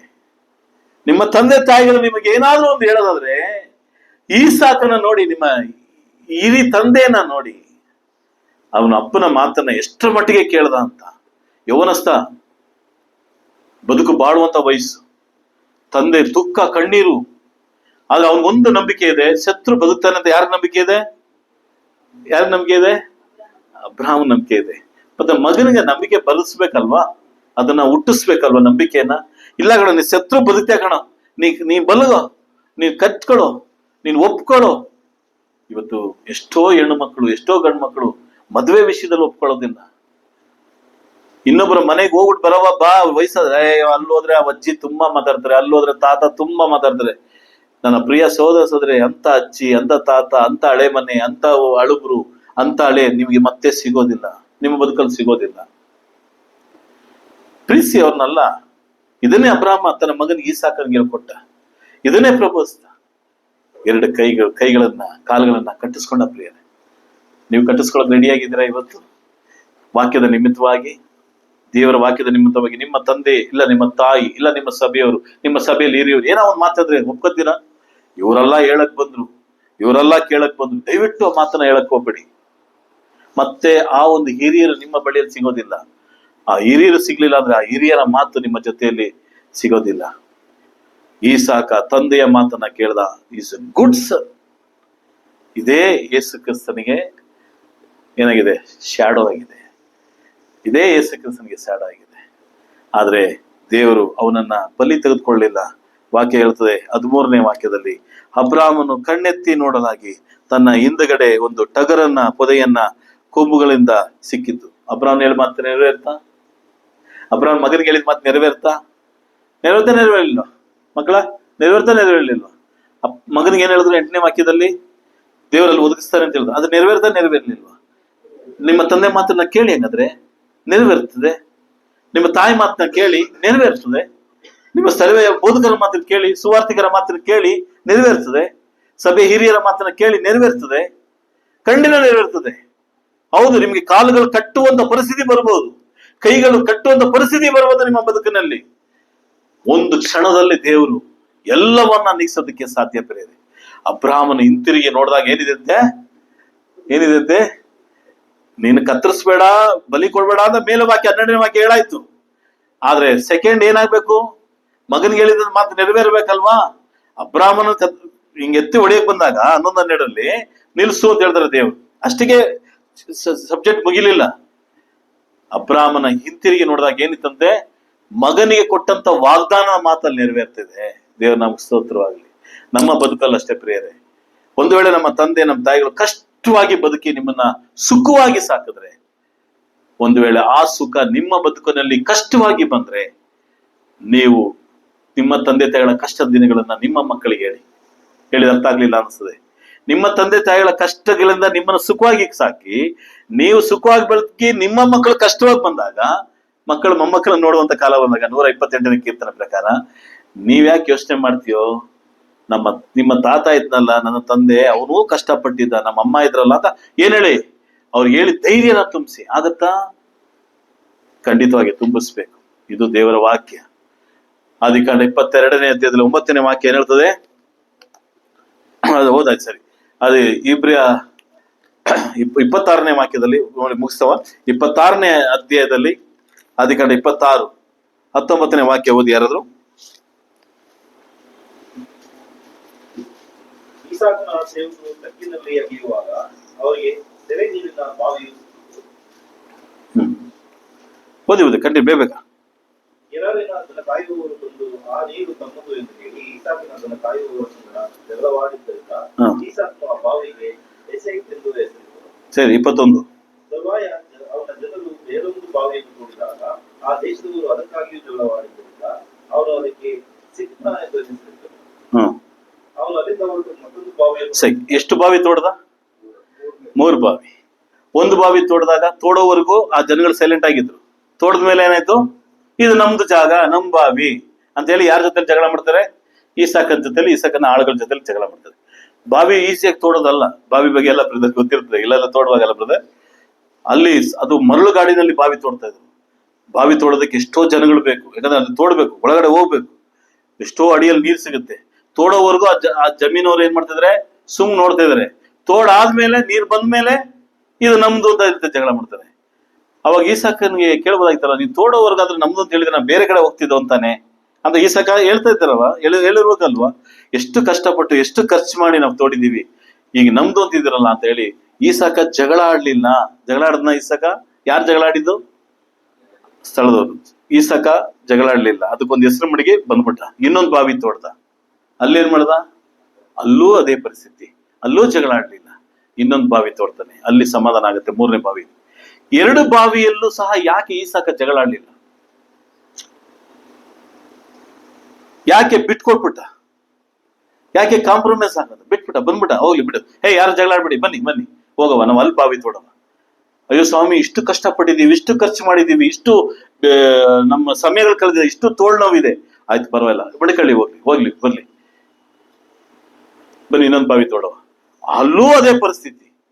ಅಲ್ಲಾದ್ರೂ ಕೋಪ ಬರ್ಬೇಕಾಯ್ತಲ್ವ ಈಸಾಕನಿಗೆ? ಅಲ್ಲೂ ಈಸಾಕನ್ ಕೋಪ ಬರ್ಲಿಲ್ಲ, ಅದನ್ನು ಬಿಟ್ಟ. ಅಲ್ಲೂ ಜಗಳ ಆಡ್ದು, ಅದನ್ನು ಬಿಟ್ಟ. ಹೋಗ್ಲಿ ಬನ್ನಿ, ಪರವಾಗಿಲ್ಲ. ಅಯ್ಯೋ, ಈ ಆಳುಗಳಿಗೆ ಏನಾಗಿರ್ಬೇಕು? ಅಯ್ಯೋ, ನಮ್ಮ ಯಜಮಾನ ಎಷ್ಟೊಂದು ಒಳ್ಳೆಯವನಾಗಿರ್ಬಾರ್ದು, ಎಷ್ಟು ಕಷ್ಟ ಬಿಟ್ಬಿಡು, ಲಕ್ಷಾಂತರ ರೂಪಾಯಿ, ಸಾವಿರ, ಎಷ್ಟೋ ದುಡ್ಡುಗಳನ್ನ ಖರ್ಚು ಮಾಡಿ ಇದೆಲ್ಲಾ ಮಾಡಿ ನಾ ಮಾಡಿದ್ರು ಇನ್ನೊಬ್ಬ ಬಂದು ಕಿತ್ಕೊತಾನೆ ಅಂದ್ರೆ, ಕ್ರಿಸ್ತನ ಪ್ರಿಯರೇ, ನಿಮ್ಮ ಬದುಕಿನಲ್ಲಿ ಏನ್ ಪಾಠ ಹೇಳ್ಕೊಡ್ತೈತೆ ಇದು? ಈಸಾಕನಿಗೆ ಈ ಕ್ವಾಲಿಟಿ ಎಲ್ಲಿಂದ ಬಂತು? ಜಗಳ ಹಾಡದೆ ಬಿಟ್ಬಿಟ್ಟು ಸಮಾಧಾನವಾಗಿ ಹೋಗಿದ್ದು ಎಲ್ಲಿಂದ ಬಂತು? ಅಬ್ರಾಹ್ಮನಿಂದ. ಎಲ್ಲಿಂದ? ಅಬ್ರಾಹ್ಮನಿಗೆ ಎಲ್ಲಿ ಮಾಡ್ದ? ಹಂಗಾದ್ರೆ ಉದಾಹರಣೆ ಎಲ್ಲಿದೆ? ಲೋತನ ಕಾಲ. ಅದು ಆ ಟೈಮಲ್ಲಿ ಈಸಾಕ ಹುಟ್ಟಿದ್ನ? ಈಸಾಕ ಹುಟ್ಟಿಲ್ಲ. ಹಂಗಾದ್ರೆ ಈ ವಿಷಯನ ಲೋತನ ಸಂದರ್ಭದಲ್ಲಿ ಜಗಳ ಆಡಿದಾಗ ಸಮಾಧಾನವಾಗಿ ನಿಮ್ ಪಾಟಿಗೆ ನೀವು ಹೋಗಿ, ನಮ್ಮ ಪಾಟಿಗೆ ನಾವು ಹೋಯ್ತೀವಿ ಅಂತ ಅಬ್ರಾಹ್ಮ ಹೇಳದ್ನಲ್ಲ ಲೋತನ ಕೊಟ್ಟು ಜನಗಳಿಗೆ, ಆ ವಿಷಯ ಅಲ್ಲಿ ಈಸಾಕನ ಇನ್ನೂ ಹುಟ್ಟೇ ಇಲ್ಲ, ಗರ್ಭಧರಿಸೇ ಇಲ್ಲ ಸರ್. ಆ ನಂತರನೇ ಹುಟ್ಟೋದು ಈ ವಿಷಯ. ಈ ರೀತಿಯಲ್ಲೇ ನಮ್ಮಪ್ಪ ಜಡ್ಜ್ಮೆಂಟ್ ಮಾಡ್ದ ಅಂತ ಯಾರು ಪ್ರಬೋಧಿಸಿರ್ಬೇಕು? ಅಮ್ಮ, ಲೋತ ಮಾಮ ಇದಾರಲ್ಲ, ಲೋತ್ ಮಾಮ ಅವರು ಇದೆಲ್ಲ ಆಗೋಯ್ತಲ್ಲ, ಅದು ಸುಟ್ಟು ಬರಲಾಯ್ತಲ್ಲ, ಏನಕ್ಕೆ ಆಯ್ತು ಅಂತ ಕತೆ ಕೇಳಿರ್ತಾನೆ. ಯಾರ ಹತ್ರ? ಅವ್ರ ಅಪ್ಪ ಅಮ್ಮನ ಹತ್ರ. ತಾಯಿ ಹತ್ರ ಕೇಳಿರ್ತಾನೆ, ಯಾಕಂದ್ರೆ ತಾಯಿ ಮುದ್ದು. ತಾಯಿ ಹೇಳ್ತಾರೆ, ಹಿಂಗೆ ಆಯ್ತು ಕಣೋ, ಇಷ್ಟೊಂದು ಆಯ್ತು, ತುಂಬಾ ಜಗಳ ಮಾಡಿದ್ರು, ನಿಮ್ಮಪ್ಪ ಬಿಟ್ಕೊಟ್ಬಿಟ್ರು, ಹೋಗ್ಲಿಂದ ಬಿಟ್ಕೊಟ್ಬಿಟ್ರು. ನಿಮ್ಮಪ್ಪ ಒಂದು ಮಾತು ಮಾತಾಡ್ಲಿಲ್ಲ, ಒಂದು ವಿಷಯನೇ ಹೇಳಲಿಲ್ಲ, ಜಗಳ ಆಡ್ಲಿಲ್ಲ. ಹೀಗೆ ಇಟ್ಕೊಂಡು ಬಿಟ್ಬಿಟ್ರು. ಆದ್ರೆ ದೇವ್ರು ನಮ್ಮನ್ನ ಹೆಸರು. ಆದ್ರೆ ನೀವೆಲ್ಲಿ ಹೋದ್ರಿ? ಅವ್ನ್ ಫಲವತ್ತಾದ ಭೂಮಿಗೆ ಹೋದ್ರೆ ನೀವೆಲ್ಲ ಹೋದ್ರಿ? ಅಮ್ಮ ಹೇಳಿರ್ತಾರೆ, ನೋಡು ಇದೇ ಮರಳ ಕಡೆಯಲ್ಲಿ ಇದ್ದ ನಾವು, ಈ ಮರಳು ಡೆಸರ್ಟ್ ಅಲ್ಲೇ ಇತ್ತು ಅಂತ ಹೇಳಿರ್ತಾರ ಅಲ್ವಾ? ಹೇಳಿರ್ತಾರೆ ಇರೋದು. ಈಸಾಕನಿಗೆ ಇನ್ನೇನ್ ಗೊತ್ತಾಯ್ತು ಈ ಒಂದು ಸಮಾಧಾನ ಮಾಡ್ಕೊಳ್ಳುವಂತ ವಿಷಯ? ತನ್ನ ತಂದೆಯಿಂದ, ತನ್ನ ತಾಯಿಯಿಂದ ಕಲ್ತಿತ್ತು. ನನ್ನ ಪ್ರಿಯ ಸಹೋದರ ಸಹೋದರಿಯರೇ, ಈಸಾಕ ನಮಗೆ ಅನೇಕ ಪಾಠಗಳು ಹೇಳಿದ್ದಾನೆ ಪ್ರಿಯರೇ. ಈ ಪ್ರಿಯ 11ನೇ ಅಧ್ಯಾಯ 13ನೇ ವಾಕ್ಯದಲ್ಲಿ ಒಂದು ವಿಷಯವನ್ನ ಹೇಳ್ತಾನೆ ನೋಡಿ, ಬೇಗ ಮುಗಿಸ್ತೀನಿ. ಅದು ಈ ಪ್ರಿಯದವರಿಗೆ ಬರೆದಂತ ಪತ್ರಿಕೆ 11ನೇ ಅಧ್ಯಾಯ 13ನೇ ವಾಕ್ಯ. ಇವರೆಲ್ಲರೂ ವಾಗ್ದಾನದ ಫಲಗಳನ್ನು ಹೊಂದಿ ಅವುಗಳನ್ನು ದೂರದಿಂದ ನೋಡಿ ಉಲ್ಲಾಸದೊಡನೆ ವಂದಿಸಿ ನಂಬಿಕೆಯುಳ್ಳವರಾಗಿ ಬರುವರಾದರು. ನಾವು ಭೂಮಿಯ ಮೇಲೆ ಪ್ರದೇಶದವರು ಪ್ರವಾಸಿಗಳು ಆಗಿದ್ದೇವೆ. ಓಕೆ, ಸಾಕು ಬರ್ತದೆ. ಯಾರಲ್ಲ 9ನೇ ವಾಕ್ಯದ ಕೊನೆ ಭಾಗದಲ್ಲಿದೆ, ವಾಗ್ದಾನಕ್ಕೆ ಬಾಧಿಸ್ತರಾದಂತ ಈಸಾಕನು, ಯಾಕೋಬನು ಅಂತ ಎಲ್ಲ ಹೇಳ್ತಾರೆ. ಅಬ್ರಾಮ, ಈಸಾಕ, ಯಾಕೋಬ, ಇವ್ 3 ಜನ ಇದ್ರಲ್ಲ ಪಿತೃಗಳು. ಇವರೆಲ್ಲ ಹೇಳ್ತಾರೆ 13ನೇ ವಾಕ್ಯದಲ್ಲಿ, ವಾಗ್ದಾನ ಫಲಗಳನ್ನ ಹೊಂದಿದ್ದೇವೆ ಅವುಗಳನ್ನ ದೂರದಿಂದ ನೋಡಿ ಏನ್ ಮಾಡದಂತೆ? ಯಾವುದು ವಾಗ್ದಾನದ ಫಲ? ನಿತ್ಯ ಜೀವ. ಆ ನಿತ್ಯ ಜೀವ ಸಿಗುತ್ತೆ, ಆ ಪರಲೋಕ ಸಿಗುತ್ತೆ ಅಂತೇಳಿ ಎಲ್ಲಿ ಉಲ್ಲಾಸವಾಗಿದ್ರಂತೆ? ಡೇರೆಗಳಲ್ಲೇ ಉಲ್ಲಾಸವಾಗಿದ್ರಂತೆ. ಯಾಕೆ? ಮನೆ ಕಟ್ಟಕ್ ಆಗ್ಲಿಲ್ವಾ? ಅವ್ರದ್ದು ದುಡ್ಡಿರ್ಲಿಲ್ವಾ? ಒಂದು ಊರು ಪಟ್ಟಣವನ್ನೇ ಕಟ್ಟಕ್ ಆಗ್ತಿರ್ಲ್ವಾ? ನೀವು ಅದ್ ಮೇಲೆ ಓದ್ಕೊಂಡ್ ಬಂದ್ರೆ ಗೊತ್ತಾಗುತ್ತೆ. ಆ ಪಟ್ಟಣದ ಮೇಲೆ ಅವರು ಗುರಿಯನ್ನಿಟ್ಟು, ಅದರ ಮೇಲೆ ಮನಸ್ಸನ್ನಿಟ್ಟು ಈ ಭೂಮಿಯಲ್ಲಿ ಅವರು ಡೇರೆಗಳನ್ನ ಹಾಕಿ ಪರದೇಶಿಗಳಾಗಿ ಉಲ್ಲಾಸವಾಗಿದ್ರು ಅಂತ ಹೇಳ್ತಾರೆ. ಅಂದ್ರೆ ಏನರ್ಥ? ತಂದೆ ಡೇರೆಗಳಲ್ಲೇ ಬದುಕದ, ಮಗ ಈಸಾಕ ಡೇರೆಗಳಲ್ಲೇ ಬದುಕದ, ಅವನ ಮಗನಾಗಿರ್ತ ಯಾಕೋಬನು ಡೇರೆಗಳಲ್ಲೇ ಬದುಕದ. ಅವರೆಲ್ಲ ಯಾವ್ದನ್ನ ಫೋಕಸ್ ಮಾಡಿದ್ರು? ಪರದೇಶಿ, ಮೇಲಿರುವಂತದನ್ನ ಹುಡುಕರು. ಯೇಸುಕ್ರಿಸ್ತನು ಹೇಳ್ತಾನೆ ಬೆಟ್ಟದ ಪ್ರಸಂಗದಲ್ಲಿ, ಮೇಲುಗಳನ್ನ ಹುಡುಕಿರಿ, ಇಲ್ಲಿ ನುಸಿ ಹಿಡಿದು ಕೆಟ್ಟೋಗುತ್ತೆ, ಮೇಲೆ ಗಟ್ಟು ಮಾಡಿ ಇಟ್ಟುಕೊಳ್ರಿ. ಅದನ್ನೇ ತಾನೇ ಇವತ್ತು ನಮ್ಮ ಬೋಧನೆಯನ್ನು ಸಹ. ನಾವು ಇಲ್ಲಿ ಮನೆ ಕಟ್ಟಬಾರದು, ಇಲ್ಲಿ ಏನು ತಗೋಬಾರ್ದಲ್ಲ, ದೇವರು ಕೃಪೆಯಿಂದ ಆಶ್ರಯಿಸ್ತಾನೆ, ಇಲ್ಲ ಅಂತಲ್ಲ. ಆದ್ರೆ ನಮ್ಮ ದೃಷ್ಟಿಕೋನ ಎಲ್ಲಿರ್ಬೇಕು? ಮೇಲಿರೋದ್ರ ಮೇಲಿರ್ಬೇಕು. ಅಬ್ರಾಹ್ಮನು, ಈಸಾಕನು ಅದನ್ನೇ ಇದ್ದ. ಅವ್ರು ಉಲ್ಲಾಸವಾಗಿದ್ರಂತೆ. ಯಾರಿಗೆಲ್ಲ ಉಲ್ಲಾಸ ಇದೆ? ನನ್ನ ನಿತ್ಯ ಜೀವ ಸಿಗುತ್ತೆ ಅಂತ ದಿನ ನೆನೆಸ್ತೀರಿ. ದಿನ ಬೆಳಗ್ಗೆ ಎದ್ದ ತಕ್ಷಣ ಇವತ್ತು ದೇವ್ರು ನಂಗೆ ಕೊಟ್ಟಿದ್ದಾನೆ, ದೇವ್ರ ನಮ್ಗೆ ಸ್ತೋತ್ರ. ಒಂದು ವೇಳೆ ಇವತ್ತು ಸಂಜೆ ಒಳಗಡೆ ನಾನು ಸತ್ತೋದ್ರೆ ನನಗೆ ಏನಿದೆ? ನಿತ್ಯ ಜೀವ ಇದೆ ಅಂತ ಉಲ್ಲಾಸವಾಗಿ ಏನಿದ್ದೀರಿ? ಇಲ್ಲ ದಿನನಿತ್ಯ ನಾನು ದೀಕ್ಷಾಸ್ಥಾನ ಹೊಂದಿ ರಕ್ಷಣೆಯಲ್ಲಿ ಇದ್ದೀನಿ, ಸಭೆಯಲ್ಲಿ ಇದ್ದೀನಿ, ನನಗೆ ದಿನ ಏನೇ ಆದ ಸರಿನೇ ನನಗೆ ಏನಿದೆ? ನಿತ್ಯ ಜೀವ ಇದೆ ಅಂತ ದಿನನಿತ್ಯ ಉಲ್ಲಾಸಗೊಳ್ಳೋರು ಯಾರಿದ್ದೀರಾ? ಇರಿ, ದಿನ ನೆನ್ಸ್ಕೊಳ್ಳಿ. ಕಷ್ಟಗಳಿದ್ದಿದ್ದೆ, ನಷ್ಟಗಳಿದ್ದಿದ್ದೆ, ನೋವು ಇದ್ದಿದ್ದೆ, ಅನಾರೋಗ್ಯ ಇದ್ದಿದ್ದೆ, ಅದೆಲ್ಲ ಒಂದ್ ಕಡೆ ಮೂಲೆ ಕಟ್ಟಿ ನನಗೆ ಏನಿದೆ? ದೂರದಲ್ಲಿ ಏನಿದೆ? ನಿತ್ಯ ಜೀವಕ್ಕೆ ಇನ್ನೊಂದು ಹೆಸರು ಇದೆ ಗೊತ್ತಾ? ಅದು ಯೇಸು ಕ್ರಿಸ್ತನೇ ಹೇಳಿದ್ದು. ಏನು ಗೊತ್ತಾ? ಅಬ್ರಾಹ್ಮನ ಎದೆ. ಹೇಳ್ತಾನಲ್ವಾ ಯೇಸು ಕ್ರಿಸ್ತನು ಏನಂತ ಹೇಳ್ತಾನೆ? ಒಬ್ಬ ಭಿಕ್ಷುಕ ಸತ್ತೋದ, ಒಬ್ಬ ಶ್ರೀಮಂತ ಸತ್ತೋದ. ದೇವದೂತ ಸತ್ತಾಗ ಅವನನ್ನ ಎತ್ಕೊಂಡು ಯಾರ ಮೇಲೆ ಉರುಗಿಸ್ತಾರಂತೆ? ಅಬ್ರಾಹ್ಮನ ಎದೆ ಮೇಲೆ ಉರುಗಿಸ್ತಾರೆ. ಕ್ರಿಸ್ತನ ಪ್ರಿಯರೇ, ಇಷ್ಟೊತ್ತು ಓಡಿದ್ದು ಯಾರ ಬಗ್ಗೆ ನಾವು? ಅಬ್ರಾಹ್ಮನ ಬಗ್ಗೆ. ಪರದೇಶಿಗೆ ಒಂದು ಹೆಸರಿದೆ, ಪ್ಯಾರಡೈಸ್ಗೆ ಒಂದು ಹೆಸರಿದೆ. ಏನದು? ಅಬ್ರಾಹ್ಮನ ಎದೆ. ಎಂತ ಆಶೀರ್ವಾದ ಪ್ರಿಯರೇ! ನಿಮ್ಗೆ ಗೊತ್ತಿದ್ದೀವಿ. ಇನ್ನೊಂದು ಮಾತು ಹೇಳಿ ನಾನು ಮುಗಿಸ್ತೇನೆ. ಕ್ರಿಸ್ತನ ಪ್ರಿಯರೇ, ನನ್ನ ಮಕ್ಕಳ ಜೊತೆ ಮಾತಾಡ್ತಿದ್ದೆ, ಸಿಲುಬೆ ಪ್ರಯಾಣ ಮಾತಾಡ್ತಿದ್ದೀನಿ. ಅಲ್ಲಿ ಬಲಗಡೆ ಇದ್ದಂತ ಇನ್ನೊಬ್ಬ ಕಳ್ಳನಿಗೆ ಹೇಳ್ತಾನೆ, ಈ ಕ್ಷಣವೇ ನನ್ನ ಜೊತೆಲಿ ಎಲ್ಲಿರ್ತೀನಿ ನೀನು? ಪರದೇಶಿಗೆ ಹೋಗುವಂತ ಪ್ರತಿಯೊಬ್ಬರನ್ನ, ಈಗ ನಾವೆಲ್ಲರೂ ಪರದೇಶಿಗೆ ಹೋಗುವಂತ ಸೆಲೆಕ್ಟೆಡ್ ಪೀಪಲ್ಸ್ ಅಲ್ವಾ? ನಾವು ಒಂದ್ ವೇಳೆ ಸತ್ತೋದ್ರೆ ಇವತ್ತಿಗೆ ನಮ್ಮನ್ನ ಎತ್ಕೊಂಡೋಗಿ ಪರದೇಶಿ ಅಬ್ರಾಹ್ಮನ ಎದೆ ಮೇಲೆ ಹೊರಿಸೋದು ಯಾರು? ದೇವದೂತರುಗಳು ಏನ್ ಮಾಡ್ತಾರೆ? ಯಾರ ಮೇಲೆ ಎದೆ ಮೇಲೆ ಹೊರಿಸ್ತಾರೆ? ಅಬ್ರಾಹ್ಮನನ್ನ ಪರದೇಶಿಯಲ್ಲಿ ಒಪ್ಪಿಸ್ತಾರೆ. ಆದ್ರೆ ನಿಮ್ಗೆ ಗೊತ್ತಿದ್ಯಾ? ಒಬ್ಬ ಕಳ್ಳನನ್ನ ದೇವದೂತರು ಕರ್ಕೊಂಡು ಹೋಗ್ಲಿಲ್ಲ. ಯಾರು ಕರ್ಕೊಂಡೋಗಿದ್ದಂತೆ? ಯೇಸು ಕ್ರಿಸ್ತನು. ಈ ಕ್ಷಣವೇ, ಇವತ್ತೇ ನನ್ನ ಜೊತೆಯಲ್ಲಿ ನಿಲ್ಲಿರ್ತಿ ಪರದೇಶಿದೆ. ಅಂದ್ರೆ ಅಲ್ಲಿ ಅಬ್ರಾಹ್ಮನ ಎದೆ ಮೇಲೆ ಮಲಗಿಸಿದ್ ಯಾರು? ಈ ಕಳ್ಳನನ್ನ, ಬಲಗಡೆ ಇರುವಂತ ಕಳ್ಳನನ್ನ ಯೇಸು ಕ್ರಿಸ್ತ. ಇವತ್ತು ಕ್ರಿಸ್ತನ ಸಭೆಯಲ್ಲಿರುವಂತ ನಾವು ಎಷ್ಟು ಭಾಗ್ಯವಂತರು, ಎಷ್ಟು ಬೆಲೆ ಬಾಳುವಂತರು. ಕ್ರಿಸ್ತನ ಪ್ರಿಯರೇ, ನನ್ನ ಪ್ರಿಯ ಯೌವನಸ್ಥರೇ, ತಂದೆ ತಾಯಿಗಳೇ, ಮಕ್ಕಳೇ, ಅಬ್ರಾಹ್ಮನ ರೀತಿಯಲ್ಲಿ ನೀವು ನಡೀರಿ. ಈಸಾಕನ ರೀತಿಯಲ್ಲಿ ತಾನಾಗೆ ಮಕ್ಕಳು ಬೆಳೀತಾರೆ. ಆದ್ರೆ ಪ್ರತಿ ಕ್ಷಣವೂ ನಮ್ಮ ಮಕ್ಕಳ ಮೇಲೆ ಗಮನ ಇಡಿ. ಇವತ್ತು ಲೋಕ ಕೆಟ್ಟೋಗಿದೆ. ಲೋಕದ ಜೊತೆಯಲ್ಲಿ ನಮ್ಮ ಮಕ್ಕಳನ್ನ ಬಿಡೋದಕ್ಕಿಂತ, ಅದಕ್ಕೆ ಯೇಸು ಕ್ರಿಸ್ತನು ಹೇಳ್ತಾನೆ, ಒಳ್ಳೆಯ ಹಣ್ಣು ಕೆಟ್ಟ ಹಣ್ಣು ಜೊತೆಯಲ್ಲಿ ಇದ್ರೆ ಒಳ್ಳೇದಾಗುತ್ತೆ. ಎಲ್ಲ ಹಣ್ಣು ಏನಾಗುತ್ತೆ? ಒಂದು ಕೆಟ್ಟ ಹಣ್ಣು ಎಲ್ಲಾ ಹಣ್ಣುಗಳನ್ನ ಏನ್ ಮಾಡಿಸ್ತದೆ? ಕೆಡಿಸ್ಬಿಡ್ತದೆ. ಆದ್ರೆ ಒಂದು ಒಳ್ಳೆ ಹಣ್ಣು ಎಲ್ಲಾ ಹಣ್ಣುಗಳನ್ನ ಏನ್ ಮಾಡಕ್ಕೆ ಆಗಲ್ಲ. ಅದು ನಿಜ. ಪ್ರಪಂಚದಲ್ಲಿ ನೀವು ಬದುಕಿದ್ದೀರಿ ನನ್ನ ಪ್ರಿಯ ಯೌವನಸ್ಥರೇ. ಯಾರು ಬೇಕು, ಏನ್ ಬೇಕು, ಹೇಗ್ ಬೇಕು ಅಂತ ದೇವರ ವಾಕ್ಯದ ನಿಮಿತ್ತವಾಗಿ ನಿಮ್ಮ ಫ್ರೆಂಡ್ಗಳನ್ನ ಸೆಲೆಕ್ಟ್ ಮಾಡಿ, ನಿಮ್ಮ ಬಂಧುಗಳನ್ನ ಸೆಲೆಕ್ಟ್ ಮಾಡಿ, ನಿಮ್ಮ ಇಚ್ಚೋಡವಾಗಿರಿ. ಯಾವತ್ತೂ ಸಹ ನನ್ನ ತಂದೆ ತಾಯಿಗಳೇ, ನಿಮ್ಮ ಮಕ್ಕಳಿಗೆ ಅಬ್ರಾಹ್ಮನ ರೀತಿಯಲ್ಲಿ, ಸಾರಳ ರೀತಿಯಲ್ಲಿ ಪ್ರಬೋಧನೆ ಆಗಿರಲಿ. ಈ ಸಮಯ ಕೊಟ್ಟಂತ ದೇವರಿಗೂ ಸಭೆಗೂ ಹೇಳ್ತಾ ಕೊಡ್ತೇನೆ. ಆಮೇಲೆ